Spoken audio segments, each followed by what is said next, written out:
¡Epa, compadre! La hojilla. Estamos en la hojilla. Hojilla, ¿cómo es que dice la propaganda aquella, Nicolás? Hojilla raspapalante, que duran hasta que aguante. Mario, ¿qué tal? ¿Cómo está la hojilla hoy, chicos? Anoche te estábamos viendo. Fidel no se pierde la hojilla. Rumbo al socialismo, con Chávez, todos somos sus hijos e hijas. El pueblo es el hijo de Chávez. Presidente, mensaje para la hojilla, para la continuidad de... La hojilla.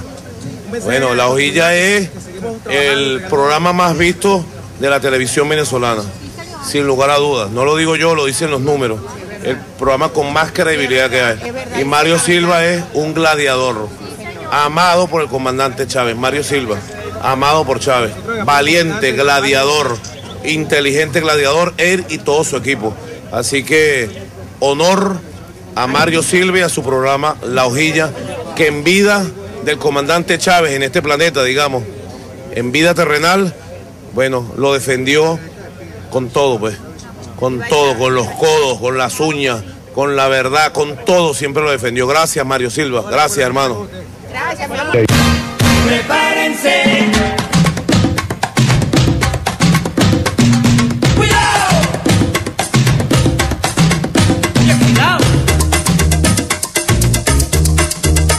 Bueno, yo además de cristiano, yo no soy solo cristiano. Yo soy un revolucionario y también soy marxista. Asumo el marxismo. Evolución es sentido del momento histórico. Es cambiar todo lo que debe ser cambiado. Es igualdad y libertad plena. No se trata de solo de hablarlo y proclamarlo, hay que construir el socialismo, nuestro socialismo en el siglo XXI, en Venezuela, en el marco de América Latina y en el marco de los acontecimientos mundiales.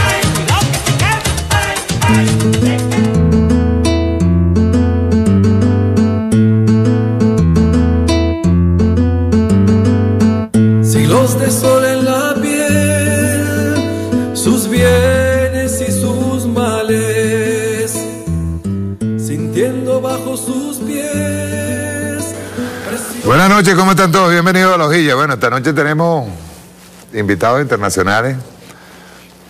Tiene a Florencia Lago, de Chile, Santiago Cuneo, Cuneo, desde Argentina, y Roel Sánchez, desde Cuba, y desde Venezuela,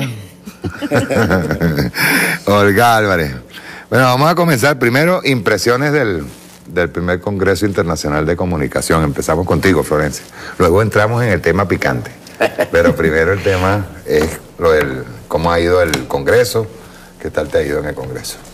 Bueno, primero quiero agradecer a la República Bolivariana de Venezuela por convocar en este Congreso. Creo que es muy importante. Creo que se está logrando entender la necesidad de que todos los medios alternativos, llámese medios alternativos como Telesur, como La Hojilla, como los medios Prensa Latina, Cuba Debate, Cuba Visión Internacional, los comunicadores populares, los comunicadores independientes, debemos articularnos y unirnos para lograr tener acciones comunes que puedan contrarrestar esta dictadura mediática en la que vivimos hoy, que son los 99% de los medios de comunicación que están en manos de las grandes corporaciones. Ellos sí tienen una unidad, tienen una línea de mensaje que obviamente distribuyen de distinta manera, según el público objetivo al cual va dirigido ese mensaje. Creo que nosotros tenemos también que articularnos en ese sentido. Y en este sentido creo que este Congreso ha cumplido el rol de dar inicio a esta etapa de articulación de unidad. Por cierto, este es uno de los objetivos del Foro de Sao Paulo, aparte de los objetivos terroristas. Así. Santiago, ¿cómo te va? ¿Cómo te va? Dime. Bueno, para mí, primero, un orgullo estar acá y agradecer, obviamente, a la República Bolivariana el esfuerzo, una vez más, por hacer punta, por mantener la cohesión de la convocatoria permanente a toda Latinoamérica y a comunicadores del resto del mundo, a tratar de generarlo. Yo me resisto a llamarnos alternativos, porque si no parece que ellos son los centrales y nosotros los alternativos. Nosotros somos medios digitales, somos medios del siglo XXI, yo creo que no somos alternativos, somos centrales desde nuestra óptica del prisma. Y hay que tratar de imponer la idea de que el consumir nuestras noticias es necesario y urgente, porque lo primero es lo que viaja más rápido. Y si lees una mentira, desmentirla lleva años. Entonces, la velocidad con la que seamos capaces de comunicar instala la verdad. Por eso yo creo que es tan necesario que no nos creamos alternativos, sino centrales. Y que todos, así tengan una radio comunitaria, una televisión digital, se sientan protagonistas centrales, no alternativos. Lo que comunicamos, y si lo podemos comunicar de manera masiva y coordinada, es la verdad. Y esa verdad se impone por velocidad. Si no, después hay que correr de atrás. Hay que salir a correr atrás de la mentira. Y eso es, por lo general, lo que nos ha hecho tanto daño en los últimos tiempos, ¿no? La fake news. Iruel. A ver, bueno, gracias por estar acá en tu programa. Y también, por supuesto, a Venezuela por acoger este evento. Yo creo que el evento hace un aporte importante al poner en un mismo espacio a académicos, expertos, pero también a luchadores sociales, a comunicadores de base.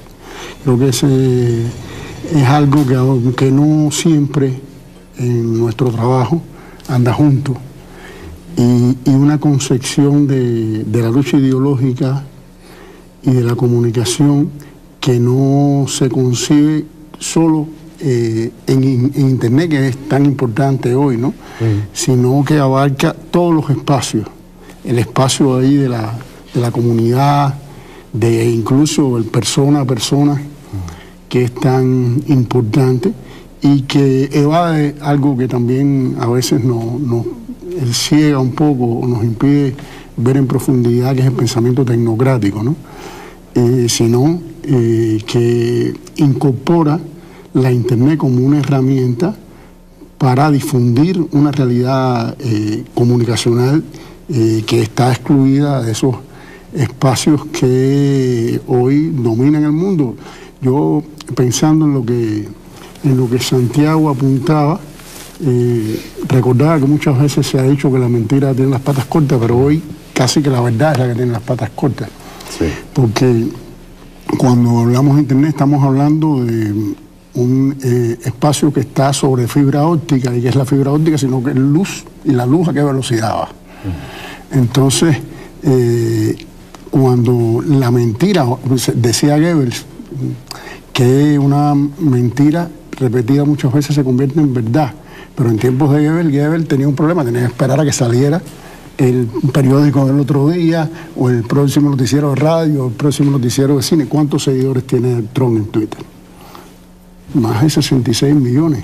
¿Cuántos lo repiten en el primer minuto, sí, en la primera hora? En tiempo real. Entonces, ¿y cuál es la relación de Trump con la verdad? Exacto. La peor.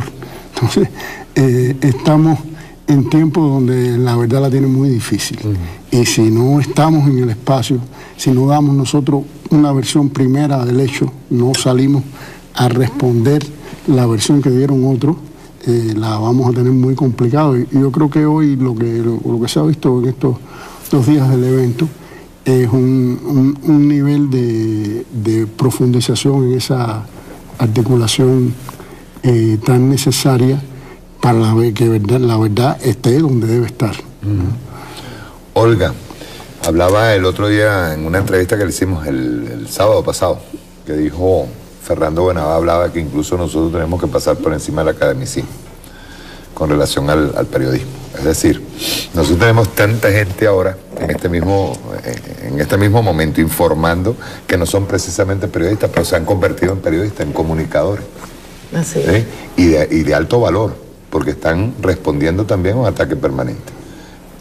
En el marco de este congreso, ¿qué esperamos nosotros de esa articulación? La articulación tiene que ser no solamente Latinoamérica, es el mundo.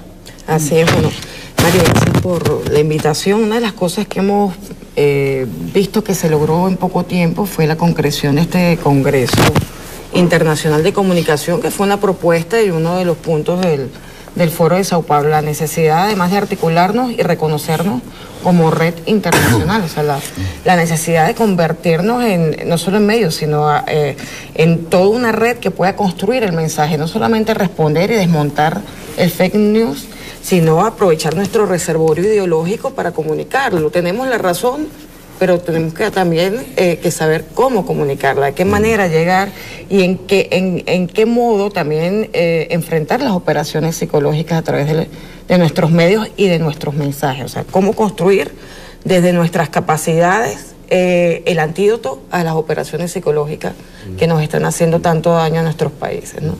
Yo creo que ha sido un esfuerzo impresionante y tenerlos aquí a ustedes, pues es un honor y además una posibilidad que nos abre cualquier cantidad de puertas para convertirnos en la voz también de los que no tienen voz en este momento. Fíjate que en el congreso que estuvimos en La Habana, tú participaste allá, Florencia, la mesa o la comisión que más audiencia tuvo y la que más impacto tuvo fue la de comunicaciones, precisamente. Sí. Hablando de redes, de comunicaciones. Por ejemplo, en el caso de Chile, que tenemos no solamente unos medios de tradición fascista, sino que se casaron con el fascismo también para, en el año 73, robarle el sueño a los chilenos. Claro. A lo que está pasando ahora mismo, en este momento. Hoy hablábamos allí, hablábamos de más de 300 personas que han sido dañadas en los ojos porque ha sido sistemático, ha sido es como un mensaje, una mutilación y programada, ¿no? O sea, porque no son 300 casualidades, ¿no? Entonces, ¿cuál es el rol ahora mismo de los medios en lo que está pasando en Chile? Ya en 40 días, más de 40 días, en rebelión ese pueblo en la calle. Bueno, los medios oficiales lo que están haciendo es blindar la agenda del presidente, esta agenda represiva, no muestran las represiones, tratan de hacer creer que son represiones violentas, terroristas, que hay actos vandálicos, muestran en la televisión eso, no muestran las marchas que son pacíficas ni multitudinarias, no muestran tampoco, por ejemplo, los más de 15.000 cabildos abiertos, que son asambleas populares autoconvocadas que se han hecho. Y sospechosamente ellos, como la gente está dándose cuenta que han perdido mucha credibilidad, producto de estas mismas, en el fondo, censura que le hacen al movimiento real, han tenido que ir cambiando la estrategia pasaron ya de ser como un mutis ahora a darle un poco de opinión a la gente. Hasta hicieron un pequeño montaje en el que, por ejemplo, había una conductora que es de farándula, que lo que transmite es una ideología totalmente para idiotizar a las personas, que dentro de su programa expulsó a una persona derecha por hacer un comentario demasiado fascista. O sea, es toda una estrategia de manipular. Pero por suerte la conciencia de las y los chilenos que están hoy manifestándose ha alcanzado una dimensión tan grande que rechazan esto. Entonces ahí juegan un rol fundamental, lo que comentabas tú, en el fondo los comunicadores quizás centrales, claro, deberíamos llamarlos así, populares, que están en las calles, que han tomado sus celulares y que se han convertido en periodistas autodidactas. Y con respecto a lo que decía Iroel y que decía Santiago también y que decía la compañera, creo que también hay que tener en cuenta que más allá que nosotros tengamos la verdad o la ideología que creemos que es la correcta, no es suficiente con contar la verdad, no es suficiente la denuncia. En el fondo siempre hay que también hacer un trabajo de lo que decía Joel, en el fondo el tú a tú, el convencer a priori al otro de nuestros mensajes también, o sea, en el fondo dar la batalla comunicacional en todas las trincheras posibles. Porque, o sea, hay que utilizar las redes, hay que utilizar los medios, todo, sí, claro, para expandir el mensaje, pero las personas que reciban ese mensaje no van a estar convencidas a priori de ese mensaje. Hay que también transformarse en educadores quizás de la comunicación, si así se quiere. Tú ves en Estados Unidos que has estado haciendo varios experimentos. En el caso de Bolivia se experimentó con la religión, el fanatismo religioso, ¿verdad? No solamente el fanatismo religioso, sino hay un racismo, pero terrible. O sea, ya no está por debajo no es subyacente, sino que afloró completo. Y hay un racismo en contra del indígena. Ya era lo que hablábamos hoy en antes de entrar a hacer el foro, que decíamos que el tema ya no es, o lo que dijo el compañero que intervino en el foro que hicimos hoy, que el problema ya no es los 14 años, por ejemplo, dicen que 14 años es demasiado para Evo, sino que encima de eso sea un indio. ¿Es con qué se están trabajando? Con dos temas que son terriblemente fascistas. O sea, estamos hablando de racismo y de fundamentalismo religioso. Lo decía Dussel en estos días en un análisis que le hizo con Aristegui. Decía que era un fanatismo religioso tipo calvinista, muy pro-norteamericano y pagado por la CIA. Las dos cosas las vivimos los argentinos desde el 55. Nuestro general Perón era de sangre india, con lo cual nos adelantamos mucho a Evo, y también fue perseguido por la iglesia. El golpe del 55, el bombardeo a la Plaza de Mayo, es financiado por sectores de la iglesia católica que se pronunciaban a favor de lo que había sido la Unión Democrática de Braden, el embajador de los Estados Unidos. De hecho, Perón en el 46, su campaña fue Braden o Perón. Con lo cual nosotros ya, los argentinos, vivimos el racismo y la persecución de la oligarquía argentina desde el 55. Y nos trajo todas las desgracias que vivimos hasta la nefasta dictadura del 76, pasando por el neoliberalismo de los 90 y llegando a Macri. O sea que entendemos perfectamente lo que le pasa al pueblo boliviano. Tal vez el error de Evo, analizado desde nosotros y de nuestras propias culpas. Perón en el 55 se fue diciendo: entre la violencia y el tiempo, elijo el tiempo. Y pocos años después desde España dijo: me equivoqué. Tendría que haber terminado con todos ellos. Entonces, la realidad es que tanto Evo como nosotros, vos fíjate, te voy a pasar lista. ¿Dónde está Correa? Evo, Lula. Cristina tiene 8 pedidos de captura de la justicia argentina federal. No se la detuvo por los fueros parlamentarios. Tiene 8 pedidos de desafuero. Y ayer tuvo que ir a declarar como imputada en una causa absolutamente falaz, siendo vicepresidenta electa a 7 días de asumir. De alguna manera ustedes son el ejemplo en Venezuela de la visión estratégica del comandante Chávez, de saber que la patria se defiende no solo con votos. Hay que defenderla, hay que estar preparado porque ellos van a ir más allá. Yo estoy convencido que esto es el Plan Cóndor 2, que está en ejecución, que alguna vez pensaron en empezar por Venezuela y frente a la imposibilidad de un éxito militar optaron por Bolivia, que les fue más fácil, y que ahora finalmente Venezuela queda para el final. Ahora van a ir por todos nosotros. El hostigamiento a nuestro presidente electo y a Cristina, que todavía no juraron, ya es terrible en la Argentina. Los medios monopólicos, Clarín, La Nación, el ataque al gobierno que todavía ni siquiera asumió es bestial. El campo, los sectores de la oligarquía ganadera, los sectores del cacerolazo de las clases medias, que ya se preparan a desgastar un gobierno que no empezó. Y Macri convoca una movilización a nuestra Plaza de Mayo, descaradamente, para irse aplaudido por su gestión. Y ustedes van a poder ver imágenes de una multitud despidiendo a este criminal en la Plaza de Mayo. O sea, no la vamos a tener fácil, y ojalá que Alberto tome el ejemplo rápido de lo que ha sido el proceso venezolano, porque Argentina no puede fracasar. Tenemos que sumarnos rápidamente después de este triunfo. Nos va a costar, pero a la consolidación de este triunfo. Porque vienen a sangre y fuego y descaradamente han advertido que esta vez, si no pueden por las urnas, serán golpes de Estado. Será Piñera en Chile matando, secuestrando y torturando. Será Bolsonaro en Brasil haciendo advertencias a la Argentina de amenazas públicas. Nuestro gobierno no le contesta. Un presidente de un país vecino ofende a la Argentina y nuestro gobierno no le contesta, considera que no hay ofensa. Nos amenazó literalmente al pueblo entero, no al presidente de turno. Porque nuestro presidente fue a visitar a Lula y pidió la libertad de Lula. La contestación fue una amenaza al pueblo argentino. Ustedes no saben votar y si votan eso, les va a pasar esto.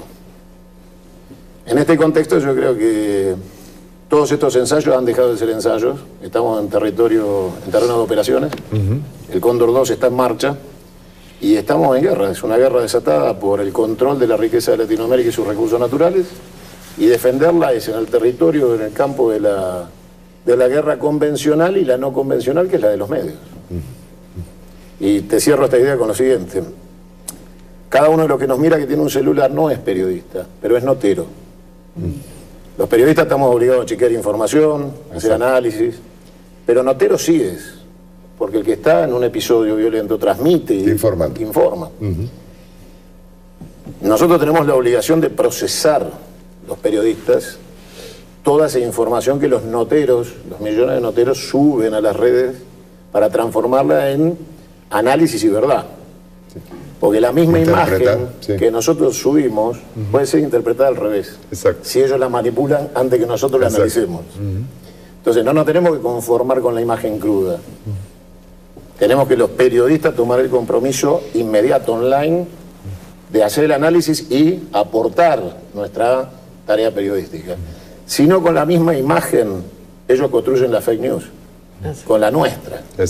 Con la del militante nuestro. Lo dan vuelta de inmediato y lo procesan. Por eso es tan importante este congreso, en toda su dimensión. Tú me pasaste esto y quiero leerlo, pues tiene que ver con la pregunta que le voy a hacer a Iroel. Como consecuencia del prolongado bloqueo de los Estados Unidos, tú estás ahorita recientico, me lo acaba de pasar con él. Dice, los principales miembros de la Organización Mundial de Comercio, OMC, comunicaron ayer que el próximo 10 de diciembre dejará de funcionar el Tribunal de Apelación de Conflictos Comerciales, por lo que el resto de los países deberán aceptar la guerra comercial sin un arbitraje. Ve bien, yo hablaba hoy en el forito que hicimos allí, que hay un peligro enorme en este momento, que es lo decía aquí Judy Valencia una vez que yo la estaba entrevistando, de la red de intelectuales, decía ella que hay el peligro de borrar la frontera. Borrar la frontera, atacar los estados-nación, atacar la soberanía de los pueblos y la libre determinación se va al carajo. Así mismo. Es el peligro que está en este momento en América Latina. Acabar con el derecho internacional, con la ONU estará ahí de regalito. De hecho, vimos a un Trump amenazando a los jueces de la Corte Penal Internacional porque le iban a juzgar a unos soldados en Afganistán por delito de lesa humanidad. O sea, ¿qué estamos viendo, Iroel, en este momento? Bueno, hace rato que venimos viviendo, no solo viendo, un ataque a fondo a lo que se había construido como derecho internacional, como multilateralismo. De alguna manera, Trump se ha propuesto desafiar todo lo que de la Segunda Guerra Mundial para acá, más o menos había constituido no un equilibrio, pero sí espacios en que se podían expresar determinadas discrepancias o determinadas construcciones. Por ejemplo, después de tanto tiempo se llegó a un acuerdo sobre el cambio climático, acuerdos que datan de la Guerra Fría sobre desarme nuclear con Rusia, con la Unión Soviética, pero bueno, que Rusia fue la heredera, y todo eso se ha ido por el caño, ¿no? No se trata, porque a veces personalizamos los análisis, ¿no? Yo mismo lo hice ahora, de si Trump, sino hay un sector de la clase dominante en Estados Unidos que trata de dar salida a la crisis de su hegemonía, de su poder económico que está siendo crecientemente desafiado por China y que tiene también alianzas con Rusia y con otros países, y que acaba de lanzar esto de la ruta de la seda, rompiendo la... Ahora mismo con el gasoducto. Sí, rompiendo las reglas, ¿no? Es como una huida hacia adelante, ¿no? Y yo creo que primero hay que tratar de que se tome conciencia de esta situación, porque es como un delincuente para el que no existen leyes, ¿no? Siempre hay consenso sobre... tú no puedes salir a la calle a tirarle piedras a una persona que te pasó por delante, ni le puedes ofender, ni puedes entrar en su casa y hacer lo que tú quieres, ¿no? Hay normas de convivencia que ha construido la humanidad, y en la relación entre los estados también. Entonces, en el caso particular, porque nosotros somos los más cercanos vecinos de este imperio. Yo creo que tenemos que estar todos muy claros de los peligros que se están corriendo y de qué puede significar eso para nuestro futuro como países. Vino ocurriendo bajo el liderazgo del comandante Chávez y del comandante Fidel Castro, vino ocurriendo hasta ya hace un periodo una concertación en América Latina en favor de procesos de democratización de las economías, de alcance de servicios de los que estuvieron excluidas las mayorías, como la alfabetización, como el acceso a la educación superior, como el acceso a la salud. Y eso implicó también destinar recursos de esos países para que esos programas se hicieran realidades. El hecho de que todo eso haya sido revertido en los últimos 10 años, porque esto empezó no con Trump, empezó con Obama en el 2009, en el golpe contra Zelaya. Yo diría que comenzó desde el 11 de septiembre. Bueno, sí, eso introduce una arista interesante. Bush hijo, implicó la necesidad para el imperio todavía hoy se discute si fue real o no, pero lo que sí fue real es que ese hecho implicó para el imperio la oportunidad de desafiar el derecho internacional, de buscarse un enemigo que no tenía desde el fin de la Guerra Fría y de relanzar la idea de Estados Unidos como gendarme internacional. Wolfowitz recientemente, el tan célebre Wolfowitz que estuvo como en la guerra de Irak y la invasión de Irak, acaba de regañar a Trump, diciéndole que él no tenía que salir de Medio Oriente, que había que seguir la guerra. Sí, pero Trump, fíjate, tú eres un provocador, porque uno te responde, pero Trump piensa como un negociante. Fíjate que a esta altura Obama ya había iniciado unas cuantas guerras y él la guerra que no es rentable no la echa. Exacto. Él no ha iniciado ninguna guerra, es un bravucón. Y cuando hay un contendiente que le puede significar un costo, negocia. Okay. No es un fanático. Trump no es un fanático. El sector que está detrás de él está negociando. Quieren otros negocios. Y sacan las cuentas. Sí. Y sacan las cuentas. Y yo creo que tenemos que hacer mucha conciencia, algo en lo que Fidel, que lo veo ahí detrás de Florencia, insistía mucho en sus reflexiones, hacer conciencia de lo que significa para la humanidad este camino. No solo como una guerra, sino como el fin de la especie, algo que él insistía tanto desde la cumbre de Río de Janeiro de la Tierra, cuando es una especie está en peligro de desaparecer, el hombre, ¿no? Y el hecho de que estemos hoy mucho más cerca de ese problema, de que además haya una dirección en la potencia hegemónica mundial que parece desafiar todos los consensos, te está diciendo que hay una total crisis de liderazgo en el propio sistema para regular eso, porque ¿qué es la Unión Europea hoy? Frente a esos desafíos, supuestamente los europeos han construido unos consensos que no tienen nada que ver, hasta la OTAN. Claro. Trump quiere que se la paguen. Entonces, ¿eso qué significa? Que me paguen la seguridad que te presto. Entonces, así mismo, porque todo lo ve desde el punto de vista del debe y de la contabilidad. Ajá. Entonces, ¿qué hacemos los latinoamericanos ante este mundo?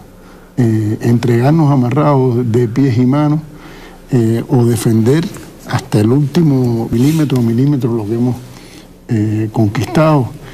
Y yo creo que lo que ha pasado en Bolivia, las cosas atroces que nos están llegando todos los días, pero también la resistencia que vemos popular, las rebeldías en Chile.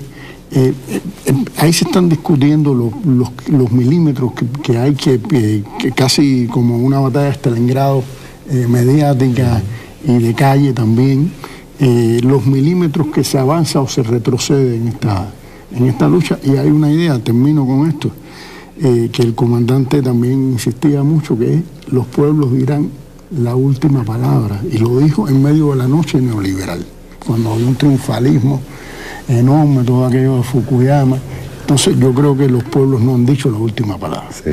Y en América Latina, sobre todo, a pesar de todo este dinamitado de las cosas muy débiles y muy cuestionables que se habían conquistado, todos estos equilibrios precarios, los pueblos no han dicho la última palabra. Vamos a ver. Y por ejemplo, el pueblo venezolano tiene mucho todavía que decir.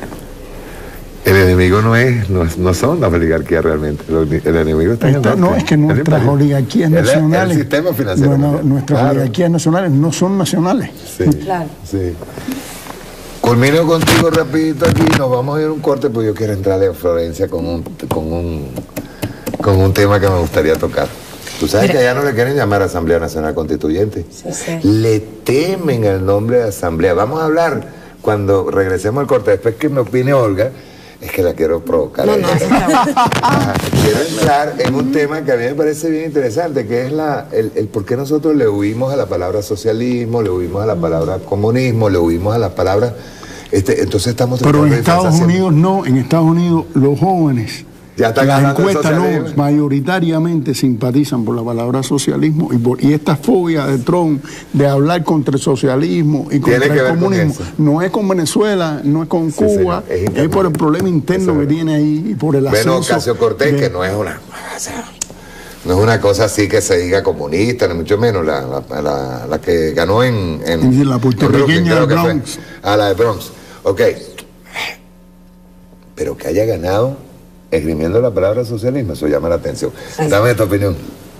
No, me llama mucho la atención que estábamos comentando el tema de los fake news y el tema también de cómo se está moviendo el derecho internacional, y yo quiero hacer una reflexión. O sea, a nivel internacional ahora el Instituto Cato y otros están trabajando, uno en trabajar el tema de la libertad de expresión, tratando de decir que la censura a los fake news, o sea, el desmontaje que hacemos nosotros es un modo de autocensura, un modo de censurar la libertad, y están trabajando en posibles instrumentos internacionales.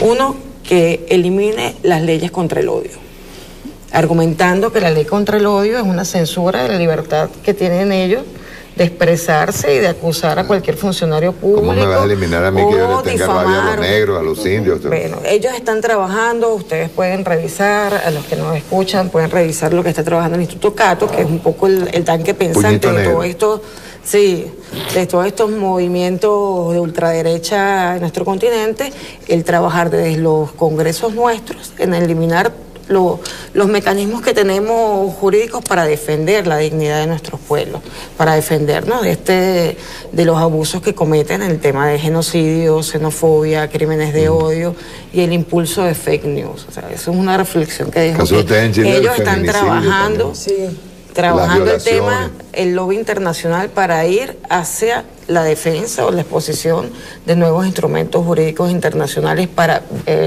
defenderse de nuestros instrumentos utilizados para defender nuestra propia dignidad. Por ejemplo, en el caso de Venezuela, la ley contra el odio permitió tipificar la conducta que no habíamos visto en Venezuela, de intentar quemar personas porque piensan distinto, porque son socialistas o porque aparentemente son socialistas, ni siquiera por manifestarlo, sino por tener un fenotipo que ellos identifican como chavista o como socialista. Además que lo que le ocurrió a Figuera, quemándolo vivo, fue en un momento de euforia.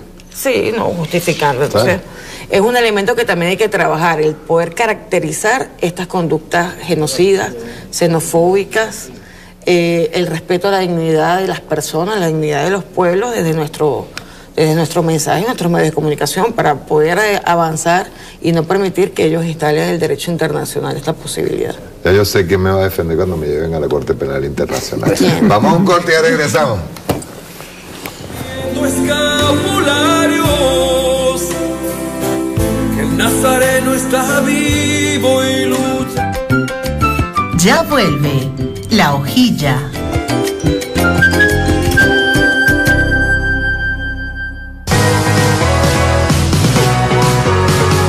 Salud, variedad y bienestar. Consejos prácticos para mejorar nuestra calidad de vida.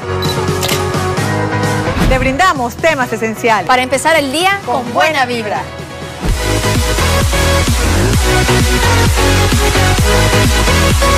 Buena Vibra, de lunes a viernes a las 8:30 de la mañana por Venezolana de Televisión. Así somos. Cantemos con alegría, que se sienta la emoción, que late en el corazón de este pueblo día tras día, el canal de todos los venezolanos. La vida si hay que darla por el futuro de estos niños, pues tenemos que darla 1000 veces para que ellos tengan patria futura. Haremos una nueva historia, juntos lograremos la victoria, juntos por la vida y por la paz, juntos venceremos, juntos construyamos la esperanza, juntos un pueblo noble que avanza, juntos con coraje y dignidad, juntos venceremos, juntos solo unidos venceremos, juntos sí, juntos podemos, juntos avanzaremos pero solo juntos, juntos por una patria soberana, juntos más solidaria y más humana, juntos Bolivariana pero solo juntos,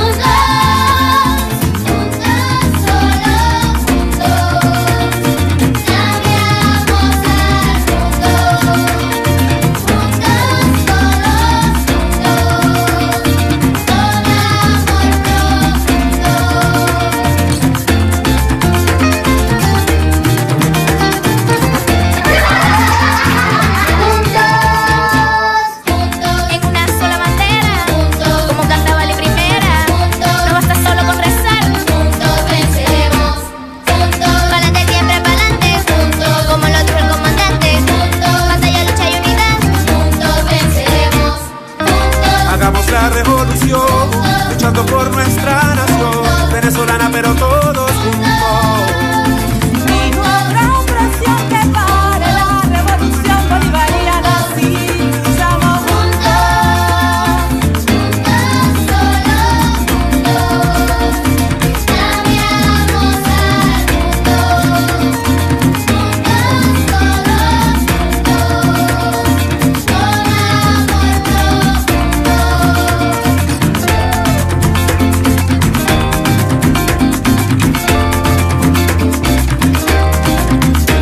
Juntos luchamos, juntos reímos, juntos avanzamos, juntos resistimos. Juntemos la esperanza, las alegrías, juntemos las coincidencias, tu patria y la mía. Resistimos, avanzamos, levantamos, cantamos, luchando, sembrando, cosechando, transformamos al mundo.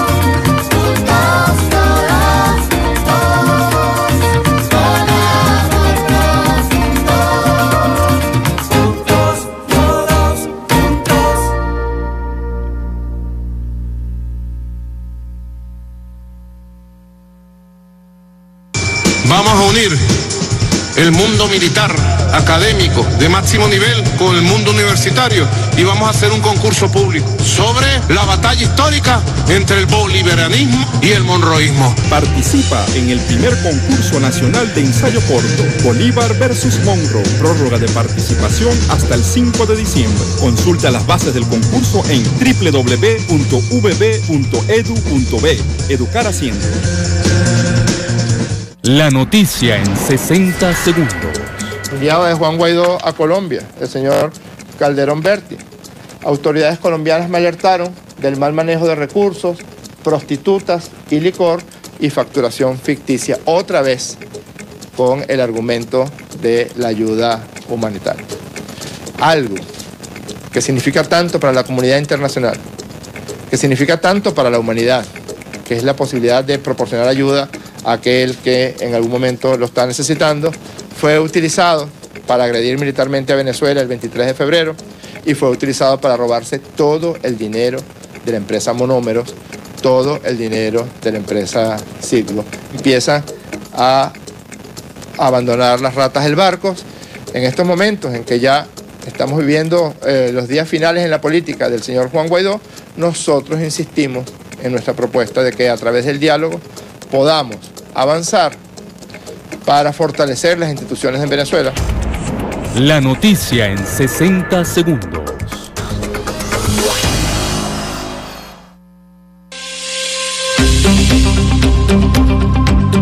Soy agricultor, integrante del equipo del Quilombo, el CESPA de la parroquia San Pedro, Centro para la Producción Agroalimentaria.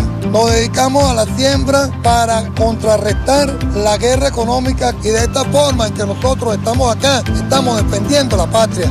Pueblo venezolano, pueblo valiente. Con la agricultura, la cultura, nosotros estamos sembrando valores. De esta forma nosotros defendemos nuestra patria. Nosotros, entre todos, indiferentemente de lo que piensen, tenemos que unirnos. Estamos haciendo patria y de esta forma resistimos al embate de la guerra económica. Somos Venezuela libre y soberana de verdad. Venceremos.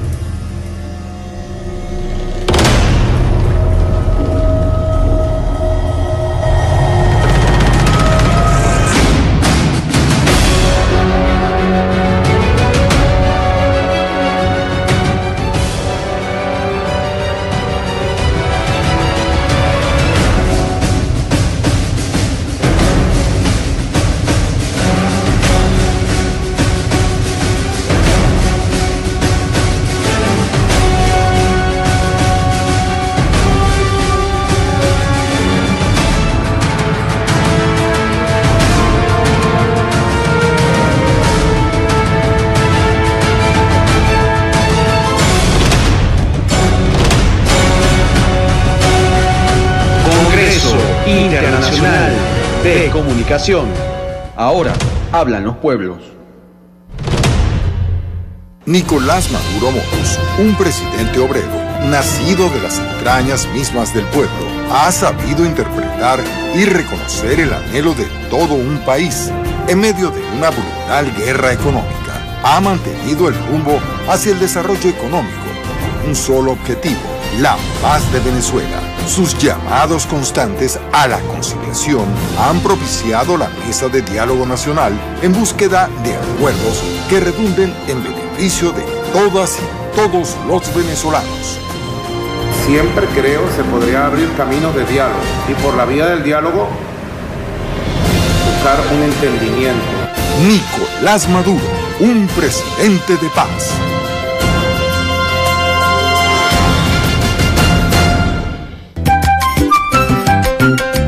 Continúa La Hojilla.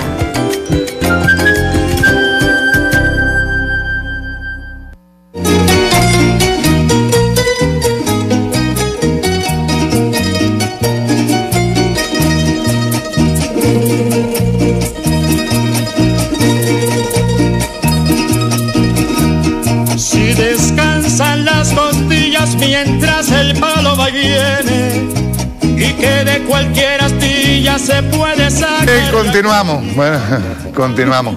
Voy a provocar a Florencia. Ve bien. Primero, el otro día a mí siempre me llegan mensajitos ahí bien sabrosos de Chile. Me encanta. Y uno de ellos hablaba, decía que ya no le quieren. Fue un muchacho que hizo como un recuento de lo que la ley que firmó Piñera, o de lo que trató de firmar Piñera para tratar de escaparle a la constituyente. Sí. Que supuestamente todo eso iba a quedar igualito. Claro, todo en el Congreso iba a quedar igualito. Pero me llamó la atención eso. Y en comunicación, cuando nosotros vemos que se trata de evitar o evadir las palabras socialismo, esas palabras que parece que el macartismo nos metieron aquí como que eran demonios. Sí. Yo decía hoy que una vez entrevistando a García Linera, yo le pregunté, también acto de provocación, le pregunté a García Linera, le dije, ¿qué es comunismo? Usted me dice, fíjate qué palabra más bonita. que viene de la palabra comunión. Y la gente cree que eso es el demonio. ¿Ves? Por ejemplo. O sea, hay miedo en la sociedad chilena de hablar de Marx, de socialismo. Bueno, yo creo que lamentablemente aún sí, porque el gran triunfo de la dictadura militar chilena fue cambiar la subjetividad, la manera de pensar de los chilenos. Entonces ellos, por ejemplo, hay gente que ha adherido a este movimiento que una vez que empieza, o sea, una de las estrategias que tiene la derecha para poder dividir el movimiento y alejar a la gente, justamente decir que son los comunistas, decir que nos vamos a transformar en Venezuela, nos vamos a transformar en Cuba. Y yo digo, bueno, ojalá nos transformáramos en Cuba y en Venezuela, pues estaríamos harto mejor que lo que estamos ahora. Pero bueno, entonces es delicado ese tema. Ahora, ¿cuál es lo que la gente no teme y lo que la gente reclama, que aún no lo identifica con comunismo ni con socialismo, con esas palabras, porque tampoco entienden lo que significa, la verdad? O sea, esto de que la educación haya sido un bien de mercado no es nada, no es un chiste, es una realidad. Imagínate que yo me acuerdo, por ejemplo, cuando yo estudiaba en la escuela, el libro de historia de Chile, la unidad popular era una plana, ni siquiera una hoja, 2, 3, una plana. Después venía el pronunciamiento militar, porque esa es la otra cosa. Nosotros no tenemos la capacidad de nombrar a Piñera como dictador, al terrorismo como terrorismo, le inventamos nombres, somos condescendientes, tratamos de no ser tan categóricos. Sin embargo, ellos no tienen ningún resquemor en nombrar e inventar palabras para lo que no son. Era el pronunciamiento militar, ni siquiera dictadura ni nada, pronunciamiento militar, que era también otra plana, y lo demás del libro de historia de Chile en la escuela es así, que es el retorno a la democracia. Entonces, quitarle a la gente esa manera de pensar, de concebir la historia de su país, la memoria. Hay muchos jóvenes que incluso te dicen, no, nosotros no vivimos la dictadura, la estamos viviendo ahora. En Chile la dictadura nunca se acabó. En el fondo fue continuar con un Pinochet sin Pinochet, que fue lo que aseguró en el fondo Estados Unidos cuando crea esta constitución, porque esa constitución, el que crea que la creó Pinochet y sus tanques pensantes no fue así. O sea, ahí había detrás todo un plan estratégico de las élites norteamericanas con respecto a Chile, que viene incluso mucho antes, de los años 50, ya estaban siendo cooptados intelectuales chilenos para prepararlos para este momento, porque ellos sí, a diferencia de nosotros, se anticipan, como tú decías, a lo que va a pasar. Entonces, todavía hablar de comunismo y socialismo es algo como satanizado en Chile. El tema de la Asamblea Constituyente, eso sí es algo que ya está siendo digerido, porque la gente comprendió que si no se cambian las estructuras, lo que en el fondo permite que haya uno de los países más desiguales de América Latina, y eso no lo digo yo, lo dice el Banco Mundial, lo dice la OCDE. Lo que permite eso, si no lo cambiamos, en el fondo no vamos a poder hacer ningún cambio real. Ya la gente no cree más en las reformas. Piñera ganó con el 24%, el 60% de la gente no fue a votar en la última elección, y no fue a votar no porque sea gente que no quiera participar en política, sino que lo que se le presentaba enfrente era la continuidad de la vieja concertación, de las viejas maneras de practicar la política, y ellos decían, bueno, ¿para qué voy a votar? Esa es la gente que hoy está en la calle. Está descontenta con un sistema.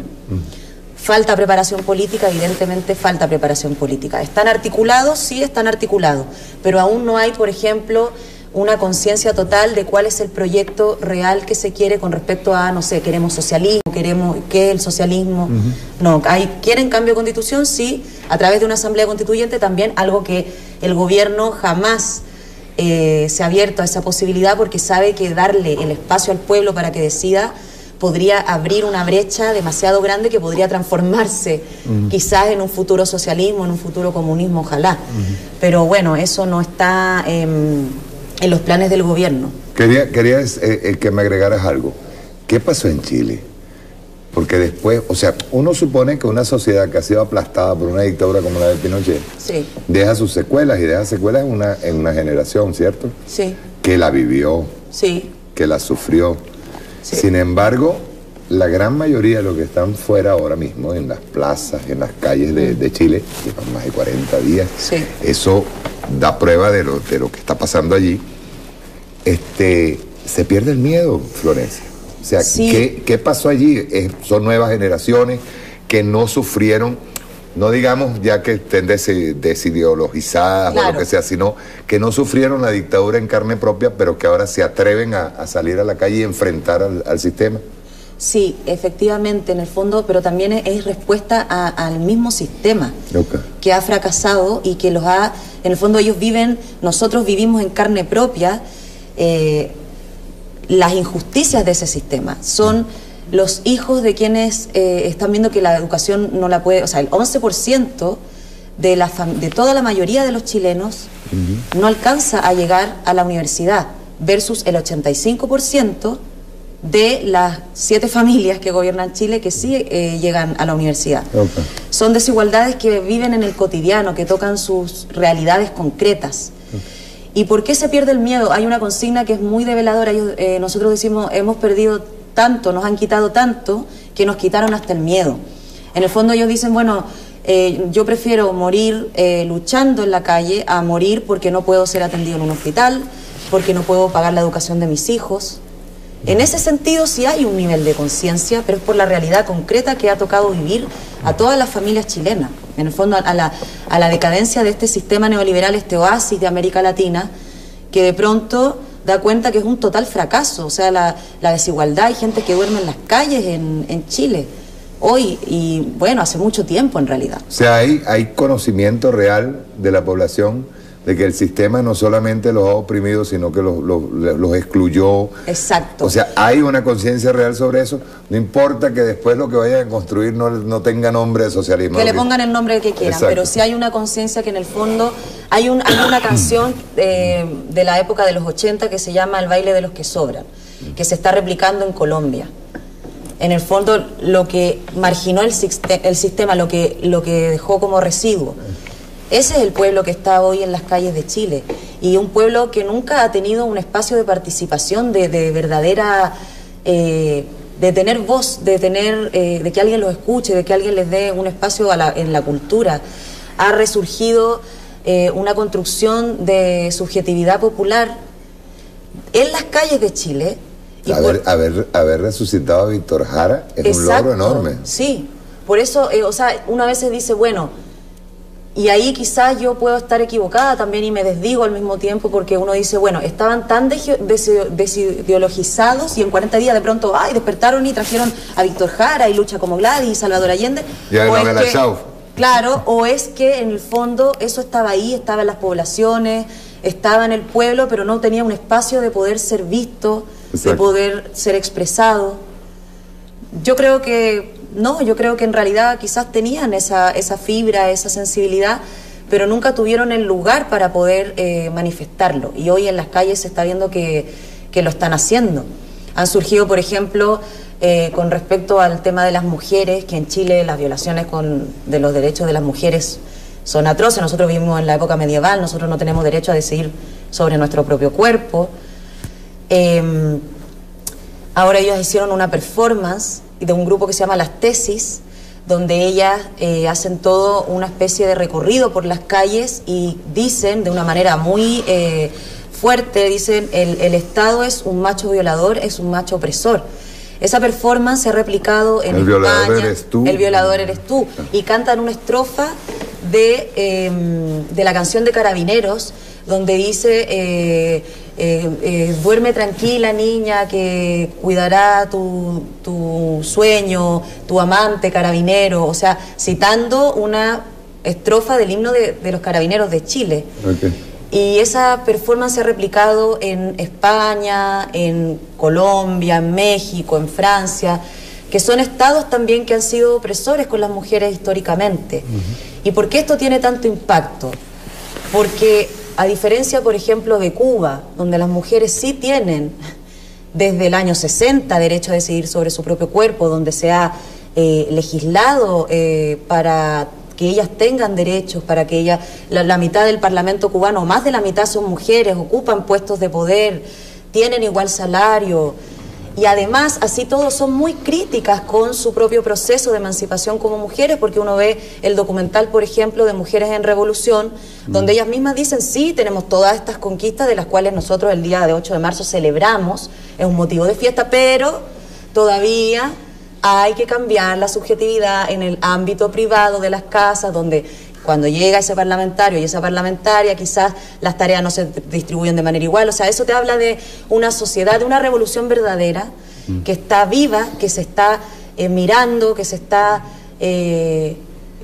autocriticando todo el tiempo, reconstruyendo, que tiene sentido del momento histórico, como decía el comandante Fidel Castro, versus lo que tenemos en Chile, donde se cometen femicidios, pero cada día crecen más los femicidios, donde la mujer ni siquiera puede decidir si quiere tener un hijo o no, y donde los jueces en el fondo lo que hacen es perdonar siempre cada vez que se comete un femicidio, y donde tenemos un Estado que tiene una constitución que le permite masacrar a su propio pueblo, y entre ellos las mujeres, obviamente.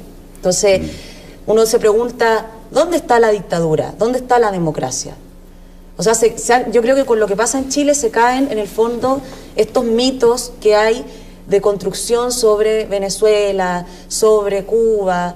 O sea, en el fondo siempre han sido ellos los que nos estaban mintiendo. Una cachetada de ellos. Sí, sí, completamente. Una cachetada. Una. Yo quería, mira, atar las dos puntas. Me quedé con lo que decía el compañero. Yo se las voy a complicar si me dejan. A ver si ahora me provocas tú a mí. Claro, ahora te provoco yo. A ver si sacamos algo de todo esto. Cuando nosotros hablamos del imperialismo, pareciera que el enemigo termina en el formato gubernamental, estatal de un Estado con vocación imperial y colonial, expansionista, saqueador. Pero si lo resumís en términos económicos, la guerra que hoy libramos es porque la sábana le quedó corta a ellos. Si vos analizás, hay un nuevo elemento en la discusión, que es lo que los obliga a ellos a esta actitud criminal. Y es que si vos tomás cuál es el valor intangible del dinero en el mundo, o sea, cuánto dinero intangible existe hoy en el mundo, que no podría ser impreso para entregárselo a sus dueños. No hay capacidad de impresión de forma material del dinero que figuran asientos contables en el sistema financiero global. Quiere decir que el proceso de expoliación y acumulación ha llegado a tal nivel que los propios estados nacionales imperiales ya son segunda línea. La primera línea es la inteligencia artificial. Es algo que vamos a tener que enfrentar de acá a poco tiempo. Enfrentar a Trump, a la Casa Blanca, a sus organizaciones, pareciera ser lo más fácil en una mesa de arena o en una hipótesis de conflicto, en una sala de situación, porque uno tiene identificado enemigos, objetivos, debilidades, fortalezas. O sea, podés trabajar sobre esa hipótesis de conflicto. La inteligencia artificial, que es el nuevo plano en donde se encuentra ese volumen de dinero intangible, incobrable, tiene dueños, son las corporaciones, no son los estados. Entonces, la loca idea de que los estados nacionales desaparezcan, de que las corporaciones rijan los destinos de miles de millones de habitantes del planeta Tierra, forma parte de esta desesperación, de ese imperialismo que para mí ya queda viejo. Porque esta actitud desesperada de venir por nosotros es porque a ellos mismos se les achicó su capacidad económica. Porque han subido tanto al intangible corporativo que los propios estados nacionales están en quiebra. Estados Unidos es el primer país quebrado del planeta. Y lleva tiempo. Entonces, cuando nos planteamos en esos términos, tenemos que asumir que la guerra que estamos librando tiene caras. En este caso, la de Trump, donde uno dice, ahí está. Pero ciertamente atrás de él está, por ejemplo, para hablar de medios de comunicación, Facebook, Google, las grandes corporaciones que manejan todos los años facturaciones superiores al PBI de Estados Unidos, si sumás la facturación global de las corporaciones. Un CEO, que para nosotros es un gerente, pero ellos lo llaman CEO, administra más que el presidente de un Estado nacional. Y nosotros, que somos multifacéticos, somos periodistas, padres, periodistas, también somos consumidores de esas corporaciones. O sea que nos cuentan dentro de su población, a pesar de que estamos acá haciendo este programa. Se le llaman usuarios. Entonces vos, yo, todos nosotros somos habitantes, usuarios de esas corporaciones. Sí, sí. Entonces yo lo que digo es que la determinación del conflicto para hacerlo con exactitud y con posibilidad de éxito. Napoleón decía que no hay que dar ninguna batalla que no tenga el 1% de posibilidad de ser ganada. Para poder elevar ese nivel de porcentaje tenemos que determinar el verdadero enemigo. Estamos luchando contra la evolución del imperialismo supranacional. Estamos luchando contra las corporaciones. Los estados nacionales son el formato militar de esas corporaciones. O sea, Estados Unidos pone la 7ª flota, pero responde a los intereses de Facebook, ¿no? O sea, nos enfrentamos a estados nacionales que hacen de policía global, pero defienden intereses supranacionales, que ni siquiera son de la población de los Estados Unidos. Entonces, en este conflicto, en esta dimensión de conflicto, si lo determinamos con claridad, yo, por ejemplo, hoy pedía en el Congreso, necesitamos liberarnos del consumo, dejar de ser habitantes de esas poblaciones de usuarios. Necesitamos medios propios de Internet. Que los estados nacionales independientes generen sus propias plataformas. Por supuesto. Porque es la única manera que claramente vamos a confrontar. Porque si no, un día nos apagan Internet. Nos hacen un blackout y listo. Sí. Que a ellos no les ha convenido por la información con la que nos están manipulando. Pero de todos modos pueden apagarnos. Sí, señor. Hasta ahí. Sí, perfecto. Entonces, yo digo, el desarrollo en ciencia y tecnología de los países que podemos o podamos hacer punta, Venezuela, China, Rusia, esperemos que la Argentina a partir del 10 de diciembre retome la senda de la ciencia y la tecnología de la mano de Alberto y de Cristina. Y que tengamos la oportunidad de hacerlo porque no va a ser fácil lo nuestro. El primero que llegue tiene que sociabilizar con el resto. El primero que... Yo comparaba la carrera por la administración de las tecnologías con lo que fue la carrera por el espacio. Aquella carrera espacial entre Estados Unidos y Rusia por la conquista del espacio, poner satélites, ver quién orbitaba primero, si era Laika o Armstrong. Bueno, esta nueva era nos implica la carrera por la tecnología. Y venimos atrasados. Nosotros venimos atrasados. Yo marcaba también que tenemos poblaciones nuestras que viven en el siglo XIX, tecnológicamente hablando, porque apenas pueden leer un diario donde viven, apenas les llega un diario de papel. Tenemos población del siglo XX que tiene alguna radio o algún canal analógico, y un sector que consume el siglo XXI y las tecnologías intangibles y todo lo que es digital, los habitantes digitales. Pero nosotros estamos obligados a hablarle a los tres siglos al mismo tiempo, de manera transversal. Porque nosotros tenemos un problema, nosotros cuidamos el ser humano, la esencia de la felicidad de la persona como individuo. Y como las corporaciones no tienen ese objetivo, tenemos una gran desventaja. Nosotros nos quedamos a cuidar a cada chico y a cada abuelo y ellos le pasan por arriba. Lo reprimen, lo torturan, lo secuestran o lo matan. O sea que nuestra desventaja competitiva es que nosotros nos quedamos a cuidar a los nuestros. Y ellos son capaces de masacrar a los de ellos, ¿no? Que lo han hecho a lo largo de la historia. Entonces, para sintetizar, digo... Dijeran en Chile, el sentido común. ¿Cuál es el sentido común nuestro? El sentido común nuestro está en base a emociones. Por supuesto. El sentido común de ellos está en base a lo material y punto, resultado. Es así. Perfecto. Por eso yo digo, a ver, la planificación estratégica de esta batalla, y digo batalla porque la guerra va a ser más larga, en este tiempo esta batalla que es la batalla de los medios, de generar conciencia colectiva. Hay un instrumento terrible por el cual, en Chile o en Argentina o en muchos lugares del mundo, las clases medias no se inclinan por la defensa de sí mismos.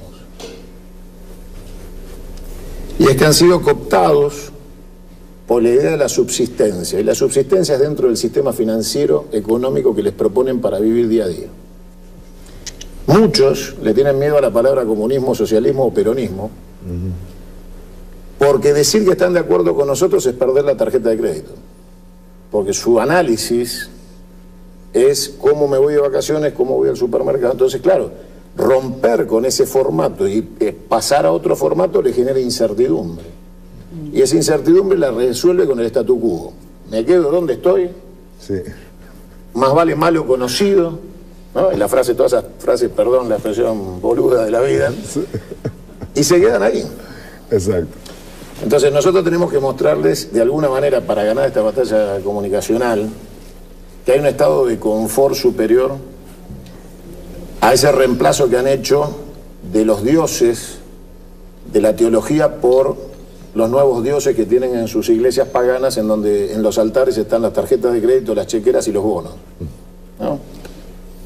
Y aparecen estas iglesias raras, ¿no? Pentecostales con el Viejo Testamento, financiada de Tel Aviv, haciendo propaganda y organización del imperio. Pero si no identificamos claramente el mapa del conflicto, no podemos desarrollar la batalla. Exacto. Entonces yo quería acotar esto, decir, a ver, tenemos esta dificultad real. Nosotros cuidamos a los nuestros y ellos no cuidan ni a los de ellos. Es una debilidad nuestra. Es una debilidad, claro. Tenemos que asumirlo. Como debilidad. No solo avanzamos, sino que cuidamos lo que dejamos atrás. Puede ser muy bonito, o sea, poéticamente es fortaleza, ok, está bien. Tácticamente es una debilidad. Tácticamente es una debilidad. En batalla es debilidad. Entonces, la segunda hipótesis a tener en cuenta es el estado de confort. ¿Cómo convencemos a esos sectores de que rompan con ese estado de confort y entiendan que hay un estado superior de confort que tiene que ver con los valores? Porque finalmente igual van a ser masacrados con sus tarjetas de crédito. Con todo. Y el tercer nivel de conflicto es entender que los estados nacionales imperiales, Estados Unidos, Inglaterra, han dejado de ser el fin último por el cual ejecutan esta maniobra criminal. Hay un poder supraimperial, que son las corporaciones, que empiezan a ejercer un poder en principio del siglo XXI, utilizando a los estados nacionales imperiales como instrumento y no como fin en sí mismo. O sea que, si nosotros hoy lográramos definir una batalla contra uno de estos imperios, yo digo que la ocupación de Malvinas se va a terminar el día que clavemos la bandera argentina en el Big Ben. A mí no me alcanza con recuperar las islas, quiero ir a plantar la bandera allá. Y hoy no alcanzaría, porque finalmente el poder real está en otro lado, es intangible. Son los miles de millones de dólares intangibles que distribuyen como coima global y lo ponen como cebo a esas clases medias de todos nuestros países, que es la tentación de pertenecer a ese sistema. Finalmente vamos a terminar peleando con lo que es la inteligencia artificial, y eso va a ser mucho más difícil. Yo quiero desmitificar algo. Trump no tiene 66 millones de seguidores, ni mucho menos, pero sí se los vas a contabilizar en su cuenta, porque las cuentas son de ellos. Ellos dicen cuántos seguidores tiene alguien en cuestión de horas, porque ellos tienen todos nuestros datos y generan los bancos de datos de seguidores de cualquiera. ¿Ven? Ellos promocionan individualmente las noticias que quieren promocionar, aunque no haya un solo dólar atrás, porque ellos se autofinancian. Con lo cual, cuando nosotros vemos cuentas faraónicas de cientos de seguidores, de millones de seguidores, de figuras del espectáculo, atrás de eso hay una creación artificial de los seguidores, absolutamente artificial. Nosotros nos ganamos 1 a 1 el seguidor, son genuinos, los contás de a uno. Esas cuentas que se cuentan por millones son absolutamente ficticias, se venden paquetes de seguidores en todo el mundo. Hay operadores que te preguntan cuánto querés tener y cuánto estás dispuesto a pagar para que te armen. En Twitter te lo piden, te lo dicen. ¿Hasta dónde quieres llegar? Sí. Claramente no hay que creer tampoco en que ellos tienen esa superioridad aterradora. Lo que sí son los dueños de la plataforma. Con lo cual, hasta en eso mienten. Hasta en eso tienen la capacidad de crear una situación ficticia. Por eso yo quería aclararte esto y definir, porque creo que la batalla la tenemos que dar, pero en términos de batalla y hablando de una guerra por los recursos y por una forma de vida. Si nos equivocamos el análisis de la sala de situación, arrancamos con un mal diagnóstico y llegamos a un mal resultado. Irwin, no tengo que hacer preguntas. Está bien bueno el debate. El camarada te sustituyó en la provocación. No. Viste que finalmente lo logramos. No te estaba siguiendo, te estoy siguiendo ahora. Ay, gracias. A ver, estamos, a mi juicio, ¿no?, en un escenario en que hablando propiamente de la internet, ¿no?, en que aquel sueño de que el Internet era la oportunidad de la democracia ideal, donde todos teníamos la oportunidad de expresarnos, donde todos podíamos poner nuestra opinión, y de hecho la podemos poner en casi condiciones de igual a igual en los años 90, como un fenómeno propio del desarrollo de cualquier cosa dentro del capitalismo. Hay el mismo conflicto que hay entre el trabajo y el capital, lo hay en Internet, entre los metadatos, que es de los que viven estas corporaciones, las cuales nosotros, más que sus usuarios, somos su materia prima, nos venden a nosotros como audiencia para otros, ¿no? Incluyendo a Trump, que independientemente de que existe el ciberacarreo que se llama, que tú compras seguidores, compras audiencias, todo eso, es obvio que él no solo tiene, a mi juicio, los 66 millones, sino que tiene los de Fox, todo el sistema mediático global que lo amplifica, ¿no? Más allá de cualquier estadística. Pero de lo que se trata es que este fenómeno de concentración del capitalismo ha permitido que ese universo que antes fuera Internet está en manos de lo que se llama GAFAM, o sea, Google, Amazon, Facebook, Apple y Microsoft, ¿no? Y tú de algún modo estás siempre en contacto con ellas. Si tienes un móvil tienes Android, o si no tienes Apple. Si abres una computadora y no usas el software libre, estás usando un software de Microsoft. Y todo eso va a estos grandes grupos corporativos que están concentrados en un solo lugar, en Silicon Valley, ¿no? Pero ahí hay, yo diría, algunos elementos que son constantes y que nosotros tenemos que aprender, ¿no? Cómo son decisivos en todos estos procesos. Uno es la masa crítica demográfica, que es lo que permite a un país como China su autonomía en este escenario, tener sus propias herramientas. O sea, tú puedes querer tener herramientas propias, pero si tú tienes 11 millones de habitantes como tiene Cuba, o 30 millones como tiene Venezuela, y tienes una lengua que la hablas tú y la hablan un país como Cuba de 11 millones de habitantes, pero la hablan 540 millones de personas más, tú no, o sea, te cuesta mucho trabajo construir, o no te vas a aislar. Los chinos se pueden aislar porque son 1.300 millones. O sea, China tiene más internautas que Europa y Estados Unidos juntas. O sea, tiene un universo propio, tienen una lengua propia, tienen una cultura milenaria. En el caso de los latinoamericanos, ¿cómo es la solución para tener masa crítica? Por separado Cuba, por separado Argentina, o el fenómeno de una integración también en esos escenarios para poder realmente tener una herramienta. Ningún país por separado, los nuestros, puede proponerse tener una herramienta propia porque no tiene masa crítica demográfica para eso, más allá suponiendo que tuvieran los recursos económicos para proponérselo, ¿no? Pero aparte de eso tienes que tener una cultura, lo que hoy en el Congreso ha dicho de una formación, una cultura propia sobre el uso de estas tecnologías, que no es la cultura del capitalismo. Tienes que trasladar a eso una cultura de la solidaridad, una cultura de la emancipación, que sería una cultura nueva en estos escenarios. Y también habría que proponerse, a mi juicio es esencial, y es el centro de lo que se ha hablado aquí y también en el Congreso, que es el tema de la articulación, de construir articulaciones.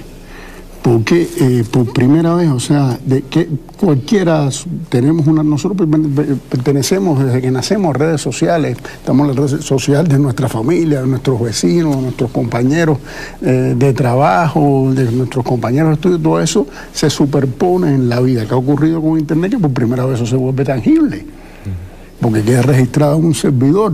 ¿Y qué hacen estas empresas? Convierten esas relaciones en mercancía porque las pueden sistematizar, y cuando tú estás hablando de las relaciones de 10 personas, de 20, de 100, eso no tiene ningún valor, pero cuando estás hablando de miles de millones de personas, eso es un gran negocio para vender a las empresas que venden otras cosas, desde las que venden propuestas políticas, que son los partidos, hasta, que es lo que ha hecho Cambridge Analytica, hasta el que vende tazas, o el que vende café, o el que vende cualquier cosa. Y ese capital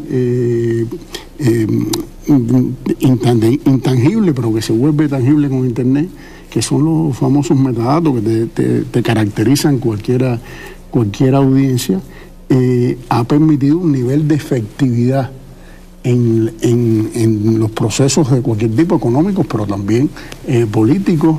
El Brexit, se ha dicho, el referendo de la paz en Colombia, la victoria de Trump, que da miedo, que es lo que tú decías, a la inteligencia artificial.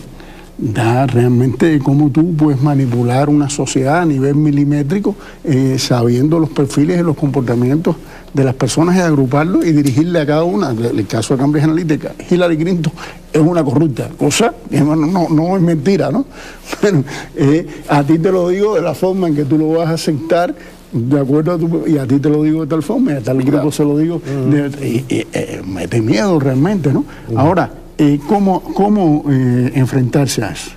¿Cómo enfrentarse a eso? Censurando Internet. Los iraníes acaban de hacerlo, tumbaron Internet, y es un país con una cultura milenaria, con masa crítica demográfica, son más de 70 millones, 70 millones de personas, y con una lengua propia, o sea, tienen una barrera cultural, el parsi, que no habla ningún otro país. No solamente eso, tú sabes que estuvimos hablando con unos compas iraníes, y hay algo que es bien interesante, que nosotros tenemos también que evaluar, al final de cuentas, que es qué tipo de educación nosotros le damos a nuestra gente, a nuestros muchachos.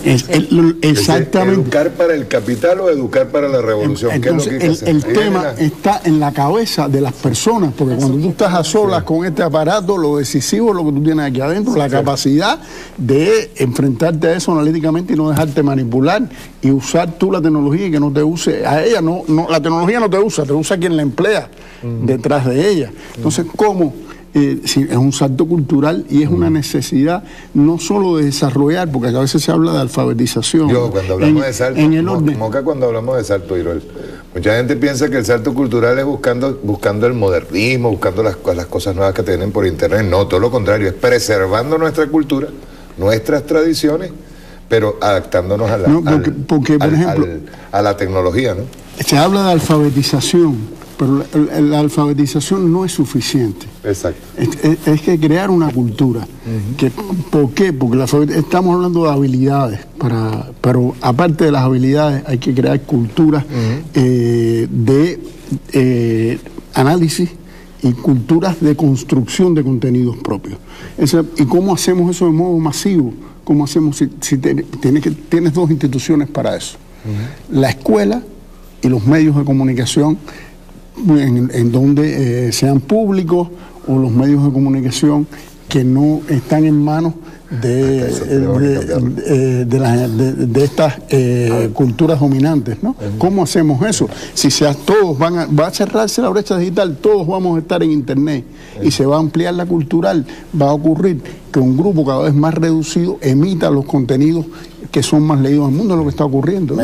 Mira, hoy en el Congreso yo en una ponencia decía que tenemos que salir de los diagnósticos lo más rápido posible.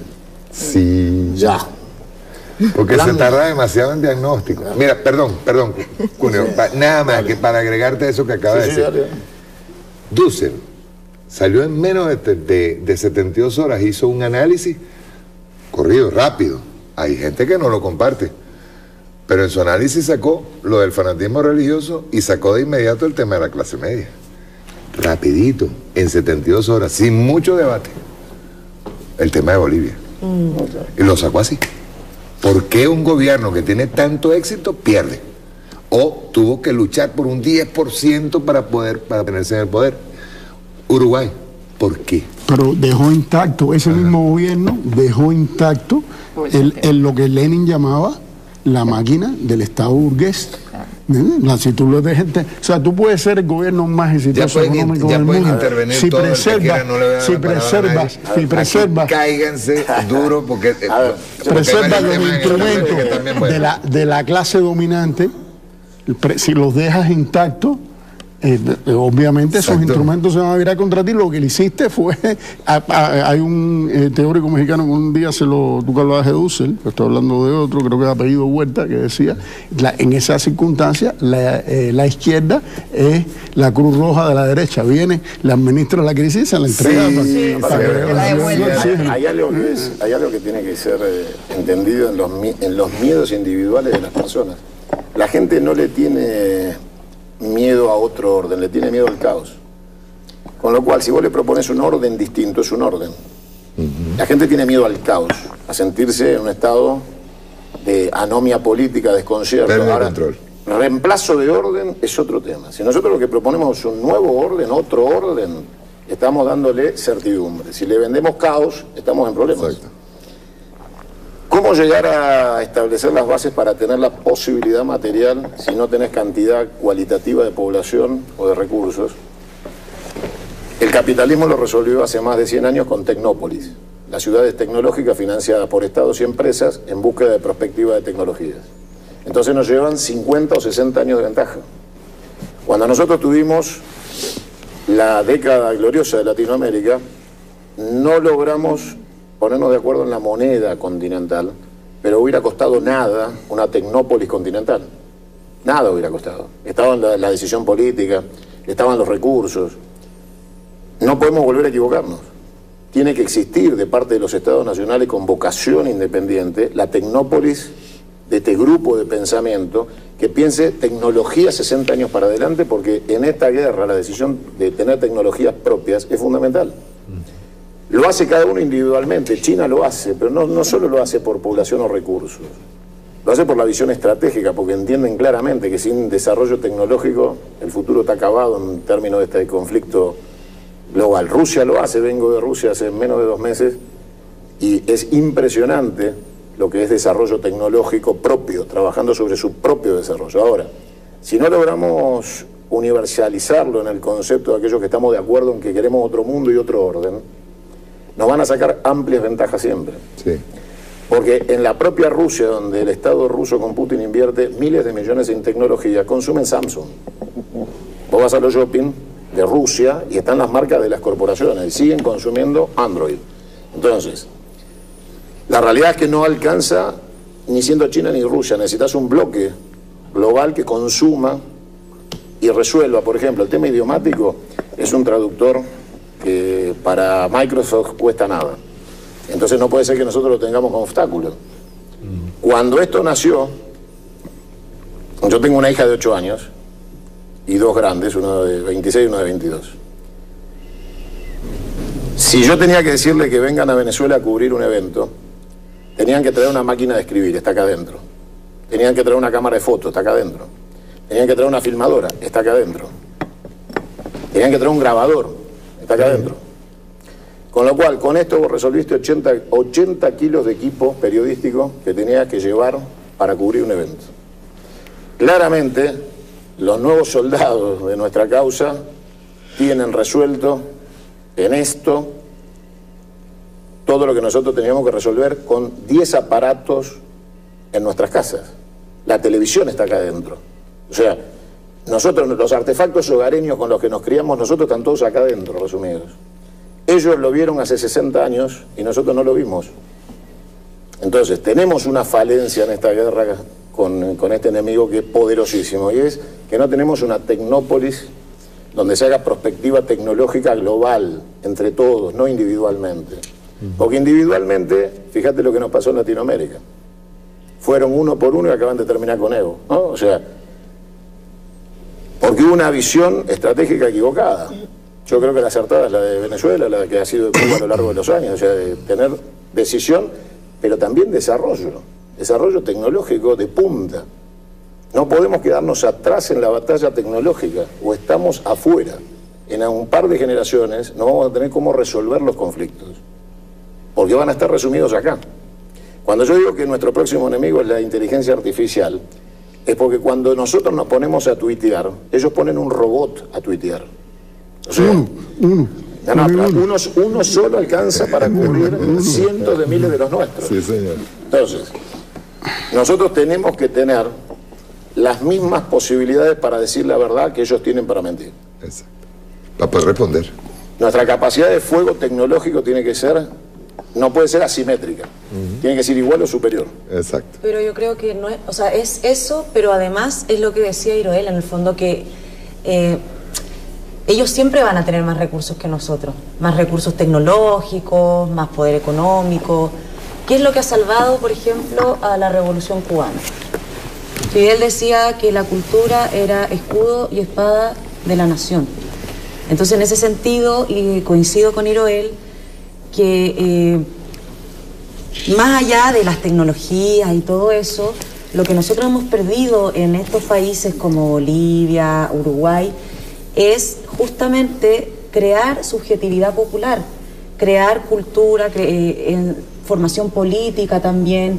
Piensa tú que, por ejemplo, en esos territorios, no sé, Chile, Uruguay también, el trabajo que antes hacían los partidos políticos de izquierda, de estar en contacto con las masas, una vez que han sido no cooptados, pero que han entrado a este sistema de democracia representativa, ese espacio de contacto con las masas, ¿quiénes lo han tomado?